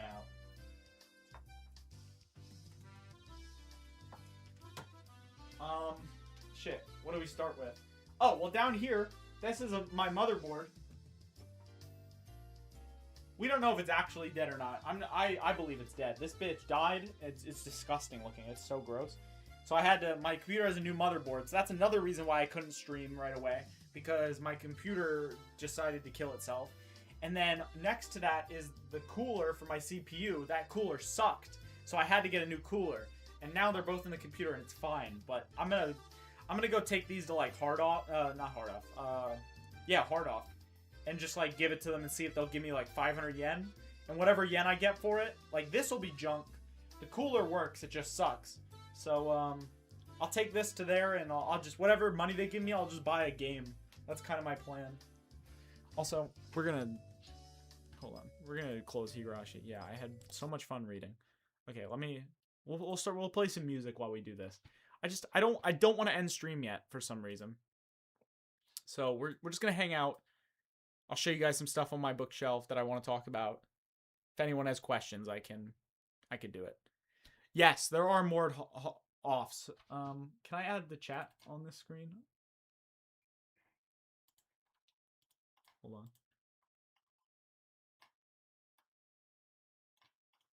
on. Yeah, there's like liquor off. If you look up the off complex or like hard off complex Hachioji. I still haven't gone and I'm pissed. I used to live closer, so I should have went, but I didn't. There all of the offs. Any off you could want is there. There's a liquor off there. There's just it's liquor off is insane. Like it's a crazy concept. I still want to go, and when I do go, I am going to film a video about it. And do I fuck with Gundam? Never seen it, but I think if I read a little bit or watched a little bit, I think I would like it. It's like robots doing cool things, so I think I'd be a fan. But my plan, I want to make some more videos with like going to book off and stuff. But once I have money, because right now I have to pay a lot of money. My credit card bills right now are fucked because of moving and costs and everything. Like holy shit. So in like a couple months when I'm stable again, I want to go to like book off and like do like videos of like I used Niman at book off and like do like a haul or not necessarily a challenge type thing, but like going to those things. And I think going to that like off complex and like having a certain amount of money and then having to spend a certain amount of money in every store and doing shit, I think would be a lot of fun. So I plan on doing something with like that in the future. Oh, quick. Also, before people leave, everyone leaves me because they don't care about my bookshelf. JLPT results come out on the 30th. I will be uploading a video not the second it comes out, pretty quickly after it comes out. Because I have the outline done.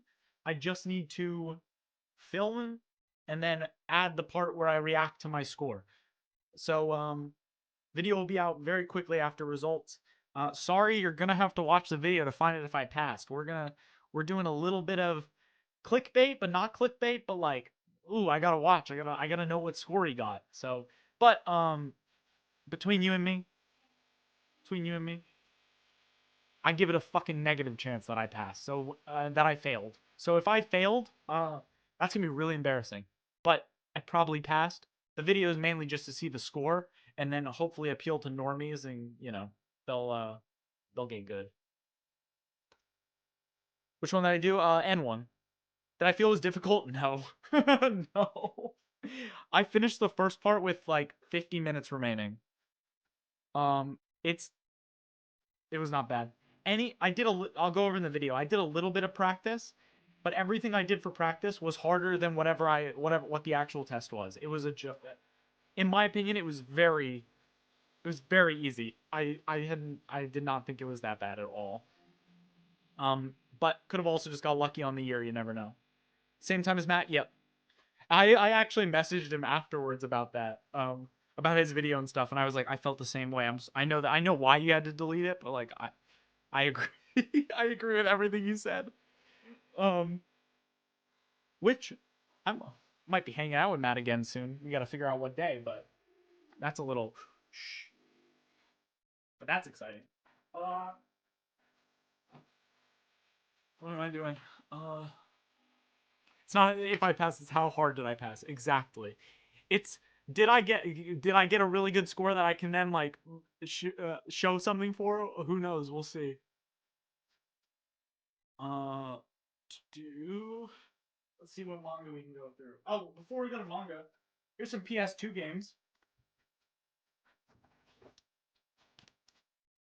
Persona 3, Persona 3 FES, the Persona 3 FES Append Disc, which this is for people who own Persona 3 but wanted to get the FES content. They released this, and so that you didn't have to buy FES. You just bought this. So that's cool. Persona 4, the the Power Pro series. I played this had a DS port. One of these did in the US. It got localized when I was a kid and I loved it. So I got this. Uh, Metal Gear Solid 3 because I already have 2, so I needed 3. I don't own a PS2 by the way. I'm gonna buy one eventually. uh, Devil May Cry, Devil May Cry 2, Devil May Cry 3 Special Edition. I'm a fan of Persona 3. So I thought TV. Considering I wanted to do N2 this year, I don't think I'm that bad. Honestly, N2 is not that bad. I think if you're like decent enough with like immersing and stuff, and you can understand a good amount of things, N2 is it's not that bad. I think you would probably get it.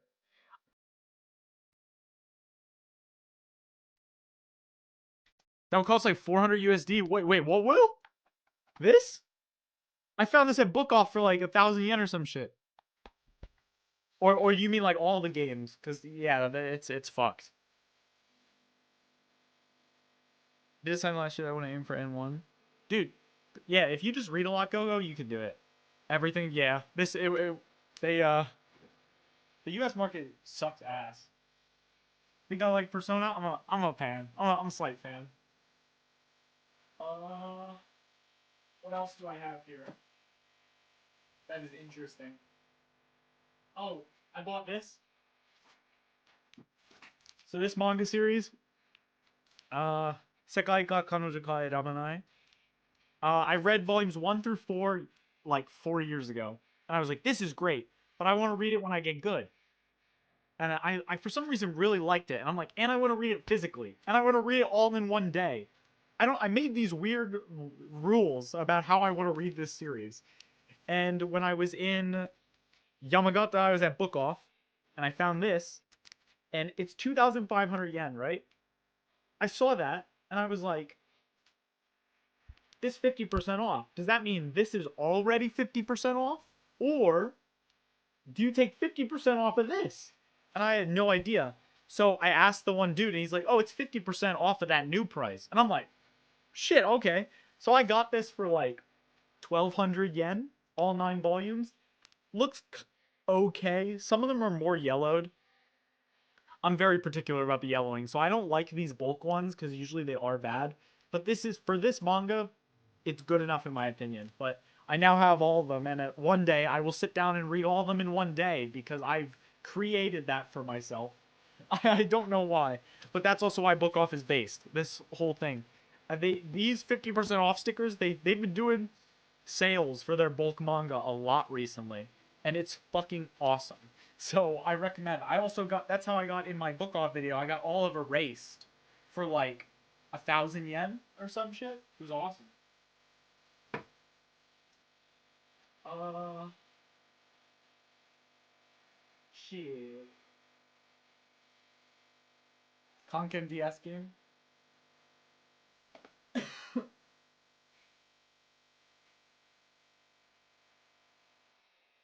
This is a this is a manga I got that I haven't started reading yet. One second, let me read.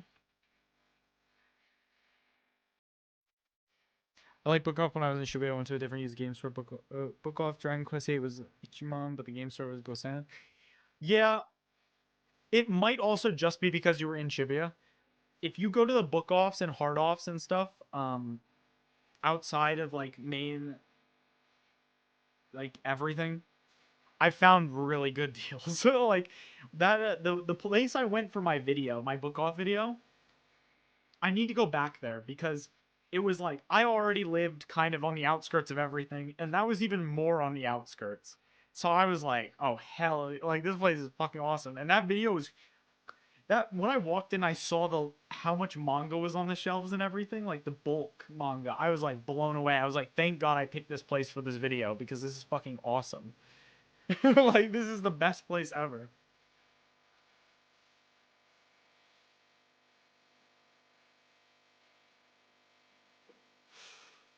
Persona 3 by itself is 70? What the fuck? That's insane. This is a series I got at Book Off. I bought the first 3 volumes. 330 yen a piece. Not really yellowed or anything. Kuroshii. Seems interesting. I haven't read it. I haven't started it. But I got volume 1 through 3. Because if I go to Book Off and I find a manga that's interesting to me, and I'm like, oh, I want to try reading this, I can't buy 1 volume because I know if I do read it, sometimes I don't read them, like this, I haven't read it yet, but I know if I do buy it and I go home and I read and I read it, I will read that volume in 25 minutes, and if I liked it, I'll be like, I wish I had volume 2. So when I buy manga, I buy at least 3 volumes, assuming they're a decent price. Like if this was like 1,000 yen each, I would not buy 3. I would do 1. But at 330, yeah, 330, 330. This volume, which honestly, I can't even, it is about the same, it looks less yellow than the other volumes, was 275 yen. And it looks fucking perfect. 1,000 yen for a race is crazy. Yeah, that book off was awesome. I really, I do want to go back. Um, I have a race over here. Uh, it's like it's blocked by my chair. Right here. These are raced. Do I have anything else? Oh, so obviously, if you've watched my videos, you're probably aware that I'm a big Oshimi Shuzo fan because I love Blood on the Tracks. I love Akunohana. I love all of them. Well, Akunohana is getting a drama with Ano-chan in it, which is cool. And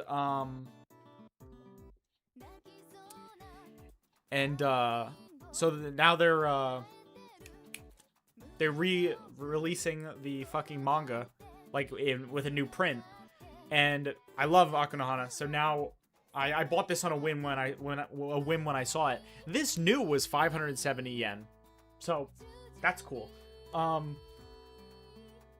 So I'm gonna slowly buy all volumes of this because Akunohana, I want to read it because this is the first manga series I finished fully in Japanese that I never read before. And I loved it, and this author is my favorite mangaka. So having this book physically is is really cool. So I'm gonna get all of these. But if you're in Japan, they are published again, new, so you can get all new copies if you want. Most new manga is between 470 and 770. Yeah, I would say that. You expect I expect usually to pay like 750, 770. Yeah, like 700 plus. I would expect. Actually, visit the town in which Higurashi was based on. Oh, nice. I've heard about people going, and because I haven't actually finished Higurashi yet, which I will get to within the next 2 years, hopefully. I also want to go because that does sound awesome. Walk around with my huge Rena plushie and the townspeople loved it. That's fucking sick. Oh, that's awesome. Yeah, I would love to go there. I definitely, once I keep standing up and then sitting down. Once I have like everything figured out and like I have money shit is all calmed down. Moving twice in like a 2-year period really fucked up my life in terms of like I wanted to do stuff now, but now I have no money because I had to spend it all moving again, even though I didn't think I would.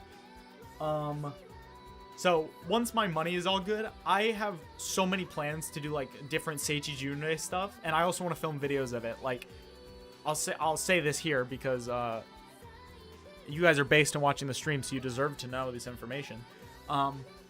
Like Your Name, like the lake, like Itomori and everything, and like all of the shrine, like obviously the shrine in Shinjuku. I think it's near Shinjuku. And like the different scenes from the movie. I am going to do a huge Seichi Junrei, and it's gonna be a YouTube video, and it's gonna be everything. Like I'm gonna go through it's gonna be the whole thing, okay? It's not gonna be just like I went to the shrine and went home. No, like we're gonna go to the shrine. I'm gonna find as many shots from the movie as I can, and like fucking like piss myself on camera about how happy I am. We're gonna go to the fucking lake. We're gonna do everything, dude. I'm like, it's gonna be a fun time, and I'm gonna make a video about that, and I wanted to do it in 2026. I don't know if it can happen, but either this year or next year, that is 100% happening. In terms of Seichi Junrei stuff, I want to do that. And then there's other stuff like Saekano. I want to go on like a Saekano Seichi Junrei. So once the money is up and I can do a little more traveling in Japan, the Seichi Junrei content is going to go hard. So I hope you guys are ready, because I plan on making videos on like everything that I'm interested in. So if you're not interested, sorry, I guess. But like, I'm gonna have a fucking time of my life. It's gonna be sick. Someone stole Mion. Oh, that's poor Mion. Oh, this is a good manga. Yes, I do have to go to the Oshawa town. That is important. My girlfriend will kill me if we don't go. Remember, you recommended me Akunohana because it's easiest to read? Yeah, Akunohana I think is a really decent first manga to start. This is a manga that I've read volume 1 of. I also have a funny story about this. It's called Hajimete no Sefure. Okay, so my first like friends with benefits. Okay. Yes, there is sex in it. Yes, there's nudity. Woo, fun, PP go hard, all that nonsense, right? But it's also like super cute, the relationship between the girl and the guy. Like they're both like, they both like each other, but like they are too worried about like the Sephirde like kanke that they don't want to like screw it up and all that. And it's like kind of like cute, and like I really enjoyed it. So this is only volume 1. Volume 2 comes out in February, and I actually let me make sure there's no like thing here that I can't show. Yeah, it's fine. So on February 12th, when the volume comes out, I made a reminder on my phone. You can see, dude, look it! You can see my mama tapestry. Let's go! But I made you can't really see it very well, but there's a reminder there, and it just says Hajimete no Sefure Nikan Hatsubaibi. But when you view it a little bit back, like when it's not zoomed in on the calendar, all you see is Hajimete no Sefure. And me and my girlfriend were out of the living room, and I have my laptop on the TV and all that shit. And I brought up my calendar because we were looking at something, and on the calendar you just see this reminder that says Hajimete no Sefure. And she's like, "What's that?" And I start bursting into laughter. I couldn't handle it. I'm like, it is not what it looks like. I'm like, it's not what it is. I click on it. I'm like, look, it it's for manga. I swear to God, it looks like I fucking made an appointment with a Friends with Benefits on February 12th, and I ran in here. I'm like, look, I promise. Like, she didn't actually think it was something because she's like chilling fine. But I was like, oh, thank God I'm dating her and not someone else. That could have been. Some people would freak the fuck out. But yeah, that was funny as hell. I was, because you read it, you're just like, Hajimete no Sefre. It's like, is that like, did he schedule something? So that was funny. But yeah, when Volume 2 comes out, I'm gonna buy it on that day and read it. So you should check it out. I like it. It's cute. It's actually good. Big fan. Um, what else can I read? This is still going. Yes, it is. Yes, it is. I don't know how to stop apparently. Room is decked in Hirashi merch. Psych. I just tried to say sick, but I said psych. Hell yeah. I have the I have the. This is like Go, I think, or Ho, I forget. Like this. Uh, uh, there's like this acrylic block is really cool. I probably should put this on my desk or something. But like this is awesome. I bought this in Akiba for like 2,000 yen, I think. So this is fucking sick. I actually am gonna keep this on my desk. I forgot. I knew I had it, but I never took it out really. Eventually, I'm gonna finish. I'm gonna go through Higurashi one day. I promise. I just have a lot of things otherwise, but it will happen. But yeah, that thing is awesome. And then I also have.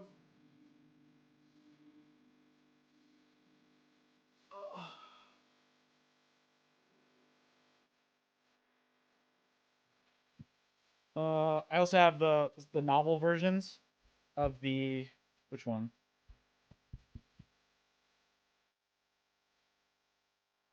The Wataganashi Hen, Watanagashi Hen, and Onikakushi Hen. Found these at Book Off for 220 yen each. So I got them. I don't think I'll ever read them, but I love like the Monogatari series and like these nice cases for the books. I love it. So I was like, fuck it, I'll buy it.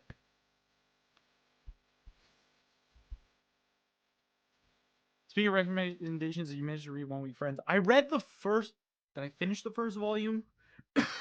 I went through volume 1 and I enjoyed it. But then the reason why I didn't continue, not because I didn't want to. I'll read it eventually cuz I like I do with everything. But when it comes to like that manga is weird cuz it's like half yonkoma, half like normal. And for some reason with a yonkoma manga, I fucking like I can't. My brain like oh my god, my AirPods just died. You got to be kidding me. I like for some reason I can't make myself enjoy Yonkoma as much. It's like hard to get myself to actually read it, even though it's like usually still they're always piss easy. It's weird. Learn Seichi Junai completely from context? Exactly. Yeah, Seichi Junai is like you're doing the anime pilgrimage through the holy lands, the holy anime lands.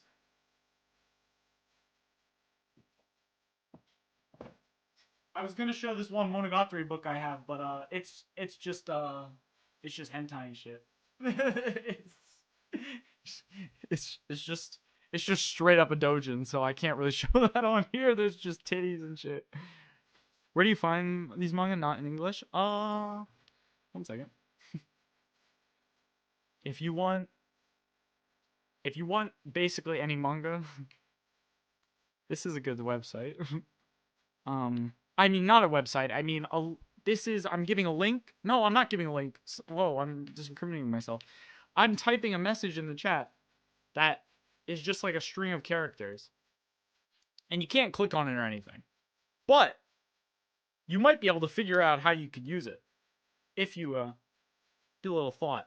Um if you need manga, you can go there. I mean, well, you could try to you beam the manga into your head by looking at the text. That's it. But yeah, there. And then any other manga. that I read. Like the Hajimete no Sephire, I saw that in the bookstore and I was like, this looks interesting. I'll read it. So you know, so that's kind of how I go about it. I was reading Umineko in most specific 23 hours of reading just for Game Up. Eventually I'll redo Umineko. But Higurashi, fuck.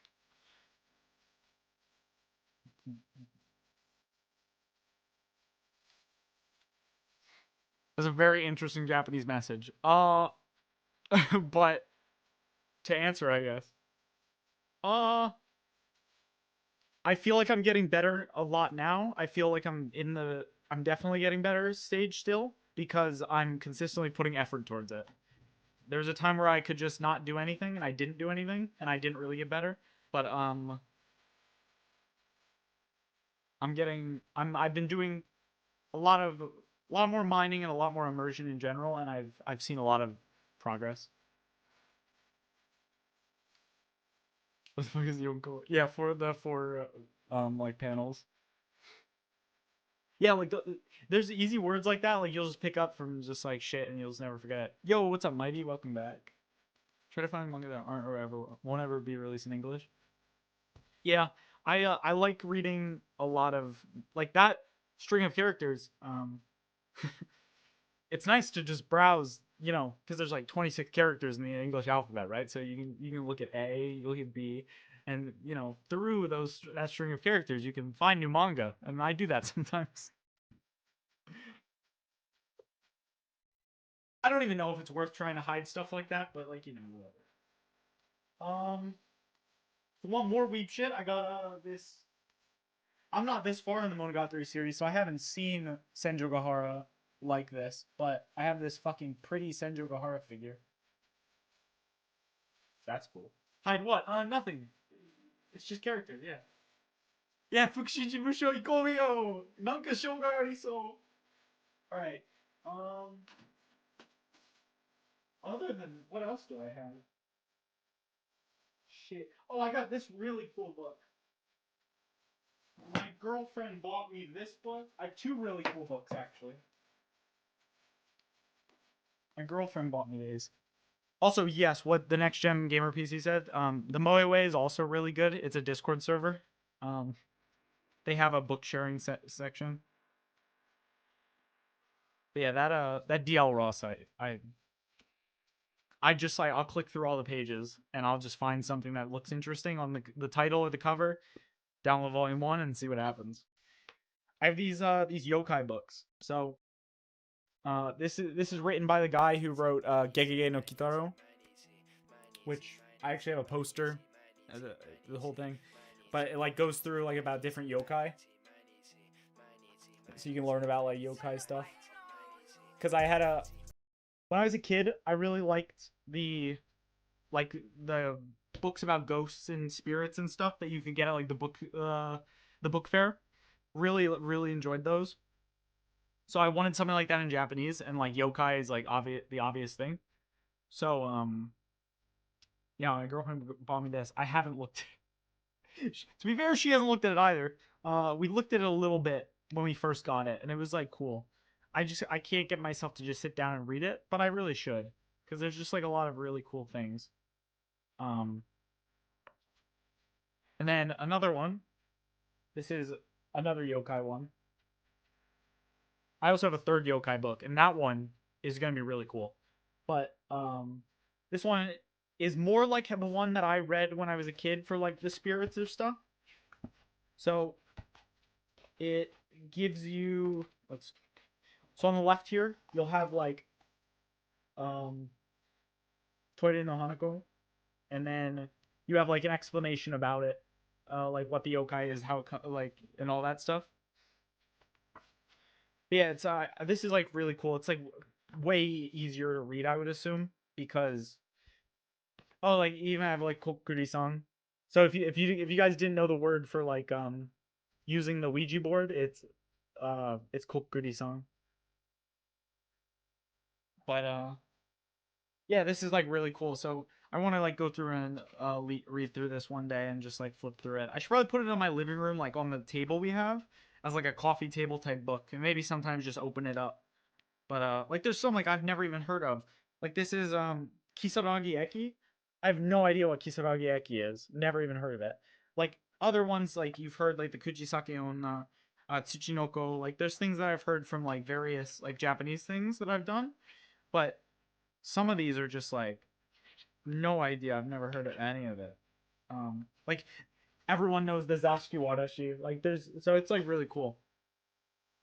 Um, I do have a Broccoli. If you have any questions, if you have Discord or something, send me a message. I'll help you out with whatever you need. Yokai Watch. I've just heard of it, but I also know nothing about it. I just know that it's like cute. Um, where is it? Did I lose it? Hold on, maybe it's out. Wait, hold on. I gotta find this book. I'm freaking out.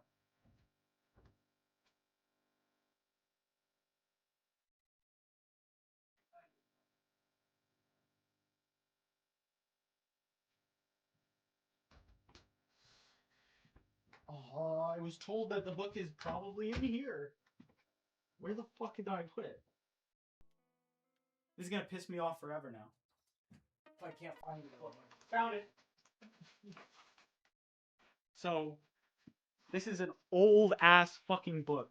Me and a friend went to Jimbocho, where they have all the old bookstores.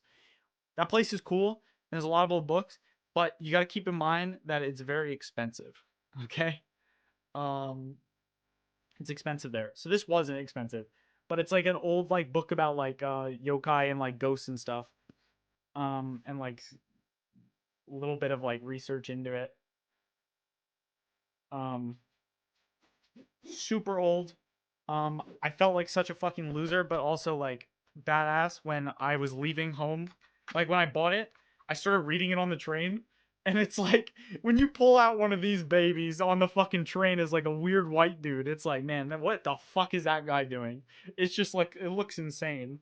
But yeah, it's like research and stuff into stuff, and like I think real stories, well, quote unquote real, and like research into like what people talked about. It's like not easy to read either. You know, I could read it, but could I understand 100% of what I was reading? Fuck no. I got the gist of everything I read.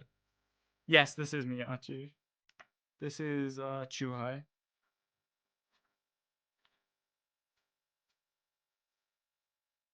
But yeah, this is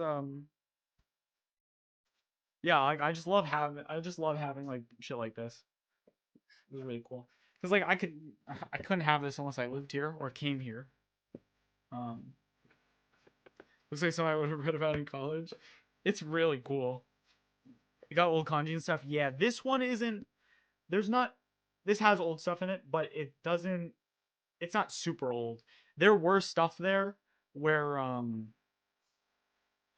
there was stuff in Jimbocho where like it tests your knowledge if you're trying to have fun learning about old kanji and stuff. There's a lot. Like I found the kanji for Niju. I didn't know there was a kanji for Niju. It looks similar to a mai. It's like wait, we'll do that, and then I don't even know. I don't know the short word, but it's like I think it was like a line across and then like that, and it's like need you or something. And I had to look it up. And I was like, what the fuck? And like that was only the first page. That was like the first fucking word like character I saw on the page of one of the books. And I went, oh, this is not for me. And I put it down. Never listened to a single song. His singing voice is very similar to his you like the comedy confessions and stuff. Like he has a very distinct voice. It doesn't change much when he sings, I feel like. But yeah, this is my favorite yokai book, I think. This is the coolest one just cuz it reminds me of when I was a kid. Um but yeah, it's just cool to have this shit. Like even if I don't ever read it, it's there and maybe one day I will. Um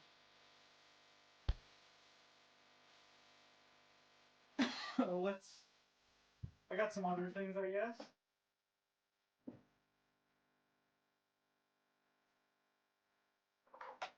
Uh Austin Powers Gold Member Japanese DVD. Yes, I've watched it dubbed in Japanese. Yes, it was as good as you're thinking and probably better. I they it felt like they got the dude, like a Japanese dude who was like Mike Myers, and they're like, "All right, bud, you're doing every role, do it well." And he did every role well as fuck. So if you like the original Gold Member, you will enjoy the Japanese dub. I have to find the other two movies, but this shit, holy fuck. Clean my room? I can't, okay? There's no I need a bookshelf. This isn't even trash. For anyone okay, the top part, some of that is trash. All of this is figures and shit that needs to be put on a bookshelf. I don't have my bookshelf yet. I need when we hit February, I'm buying a second bookshelf, so don't worry. It'll look a little bit better soon. Um this is a cool thing I have. Uh it's very simple, but for my Yotsuba enjoyers, when Volume 16 came out, they came out with a new like collector's edition, and it's the cardboard from the manga. Was the kanji? No, it was. Hold on. I can't remember if it was actually 20. It might not have been 20, but I do remember how to what it. I remember what it looks like. It was this. Simply get a bookshelf. I know. I know. Trust me, it'll happen. It'll happen soon. So, we got all 16 volumes out of Yotsuba. Basically, none of them have been taken out of this, or haven't been read yet. I bought this when Volume 16 came out, and I didn't. I still haven't read Volume 16. It's not that I don't want to. I like Yotsuba. It's just I just haven't. So that's where we're at with that. Yeah, if you're in Jared's Discord server, you're probably aware of this one. You know that kanji? Fucking see? This is why you're just too good. Playlist is fire. Thank you. Don't worry, Gogo. There's no on topic, off topic. I will just speak until I die. Trying to think if there's anything else to show before I go that people may be interested in or that is kind of cool. I don't have. I don't know. I feel like I showed all my cool shit. Um.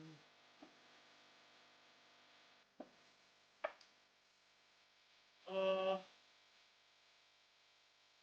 Shit. This is. I bought these like gel pads. You're supposed to put them on the bottom of the bookshelf to like help during an earthquake or whatever. Up to Shindo 7 apparently. Um. Do you think I put them on the bottom of this bookshelf? I didn't. There's. I still didn't do it. I was like, I put everything on the bookshelf, waited for these to get here, and I said, when they get here, I'll take everything off, and then I'll put them on, and then and it'll be great. And still haven't done it. I'm a mess. Yeah, can't show the dojins. Can't show the Nukige. I can show. Well, I can show some. Can't show that. I can show this. Can't show that. Say some cool shit for the next stream. Don't worry, I'll always find shit. Kannuki. 見たことない. I got some VNs and shit. This is the original School Days.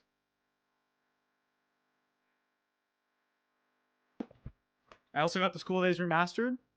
I can't show it, but there's a School Days remastered fucking mouse pad here. I can't show it because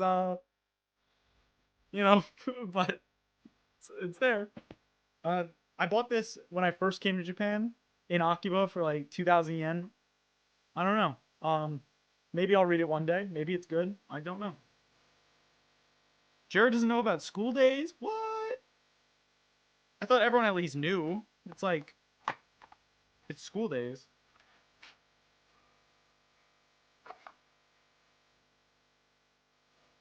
What? I didn't know I got a Shokai Tokten.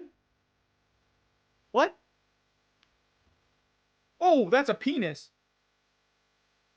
Whoa! They got all the they all got all the line drawings of the sex scenes in here. What the fuck? I didn't know I had that. Dude, there's penises everywhere. 10th anniversary secret sheet. What the fuck? I've opened this before. Why have I not seen any of this? I feel like I'm an idiot. Well, I am an idiot, but I watched the School Days anime a while ago. I haven't played the game, but since I own both of them, I'm gonna play through the remaster at one point. Oh, another, if you would, I have not read this yet. Um, but it's an infamous one. I had to buy it when I found it. It was cheap, I guess. So I was like, you find these types of things, like whether you're interested or not.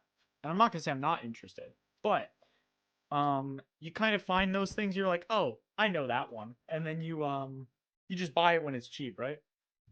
As QuickTime events, I fucking love QuickTime events. So yeah, like if you see Euphoria, like if you have 2,000 yen and Euphoria is like 2,000 yen, why are you not gonna buy it? Like it's just to me as an otaku loser, the things that everyone knows, like the big ones, you should just like if it's cheap, like just buy it. Like I'll probably read it one day. I started reading it and man, it was just like what I expected plus some. But yeah, you know, it's one of the classics. It's just how it is. I grew up on that. I don't know if that's a good thing, but um, yeah, I don't really have anything like cool anymore. Like all of like the cool shit is just like the non-normal stuff. I have Madden NFL '06 because it has an Eagles quarterback on the front cover, so I have the Japanese version that I don't even. It says Eagleban, so yeah, there's probably not even a single fucking thing of Japanese in this, but the you know Eagles, so I had to do it.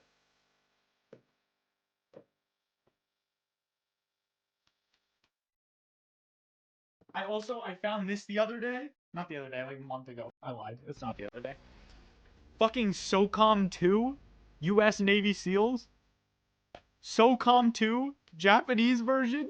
What? Like, what? And this was like 200 yen. It's like, yeah, I'm buying it. I have to. What? Like, I can't not do it. It's just impossible. So, that was fucking cool. I was popping off when I found this because I the the ah, they had like another game. Like I went once. This is on my local book off. I went and they had like an online only version of like a SOCOM game, and I went, oh shit, couldn't buy it because like online only, and it's also fucking it's a PS2 game, online only, and we're in 2026, so can't.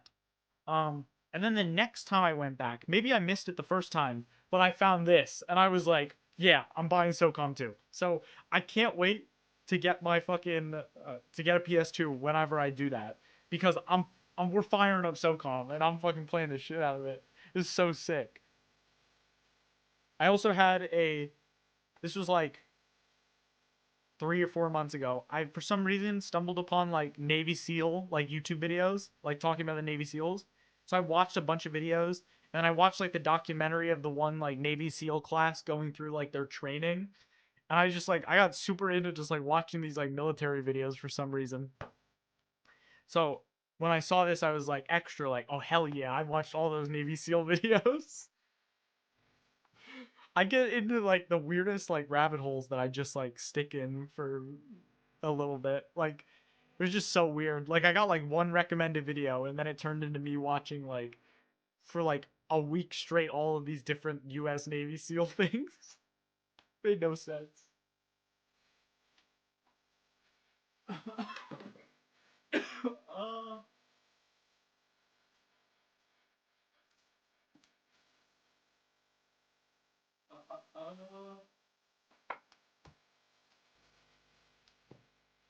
feel like I don't have anything else.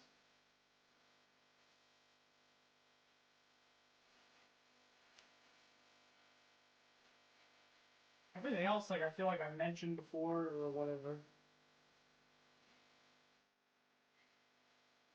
Oh, this isn't really special or anything, but I bought a copy of Yakuza 5 off of Mercari, and this was the cheapest one came with the strategy guide.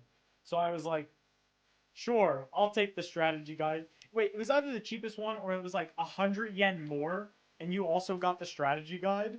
So I was like, I'll just pay 100 yen and get the strategy guide just because I think it'd be funny to have the strategy guide. I'm never gonna use it, but like, I don't know, it's cool. I'm a hoarder of books just because it looks cool. It's a Is it an issue? I don't know, but that's what I do.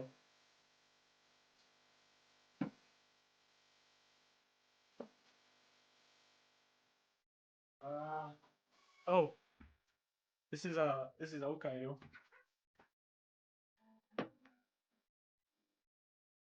Yay.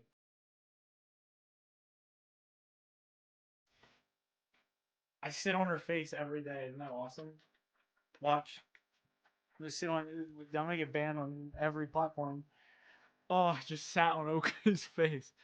Um, I like Okayu, but still, but maybe other Okayu enjoyers also feel the same way, or it's just me.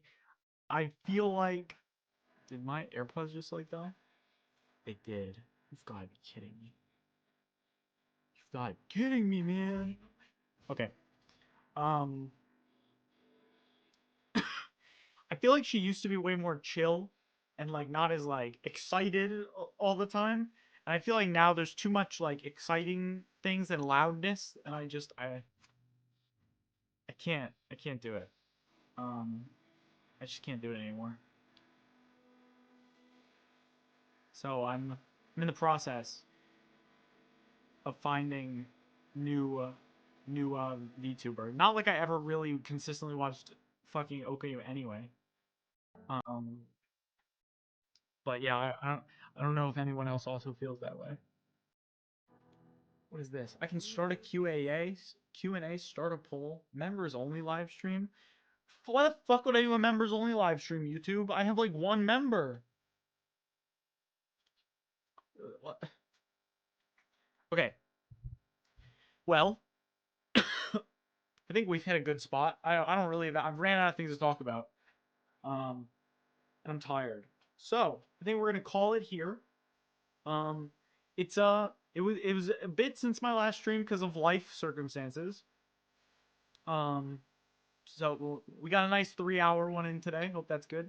I'll be live again next week at some point. Not next week, next month. I'll make a tweet about it. I might make a post on YouTube, a community post. I don't know when. I just gotta figure it out. My life, I'm very busy next month. I managed to every person who wants to hang out with me and I want to hang out with. I managed to fit everyone in February and tell everyone February is fine. And then I added 80 more things for my own life, and it's so I'm busy as fuck. But I will be streaming again. JLPT video will be out when that comes out, when the results are out. And then also in February on the 9th, I believe, 8th or 9th is my what the fuck was it? It'll be 2 years of me living in Japan. I'm gonna have a 2 year living in Japan video come out. Hopefully on that day or very close. And then also in February, towards the end of the month, I would like to come out with my I have my first moving experience video. I want to do another one, so I have the outline and everything. I just gotta film it. But end of February, I should have another video coming out talking about my experience moving again, which was different than the first time, and it was more stressful and annoying. So it'll be different and give more of a different point of view compared to last time. So yeah, that's what's happening at the moment. Hope everyone is having good life, immersing, if you want, having fun, getting good at Japanese, all that nonsense. I will I'll see you guys next month, I guess. See you in the next video. Goodbye. Thanks for watching. I appreciate it so much. I love you.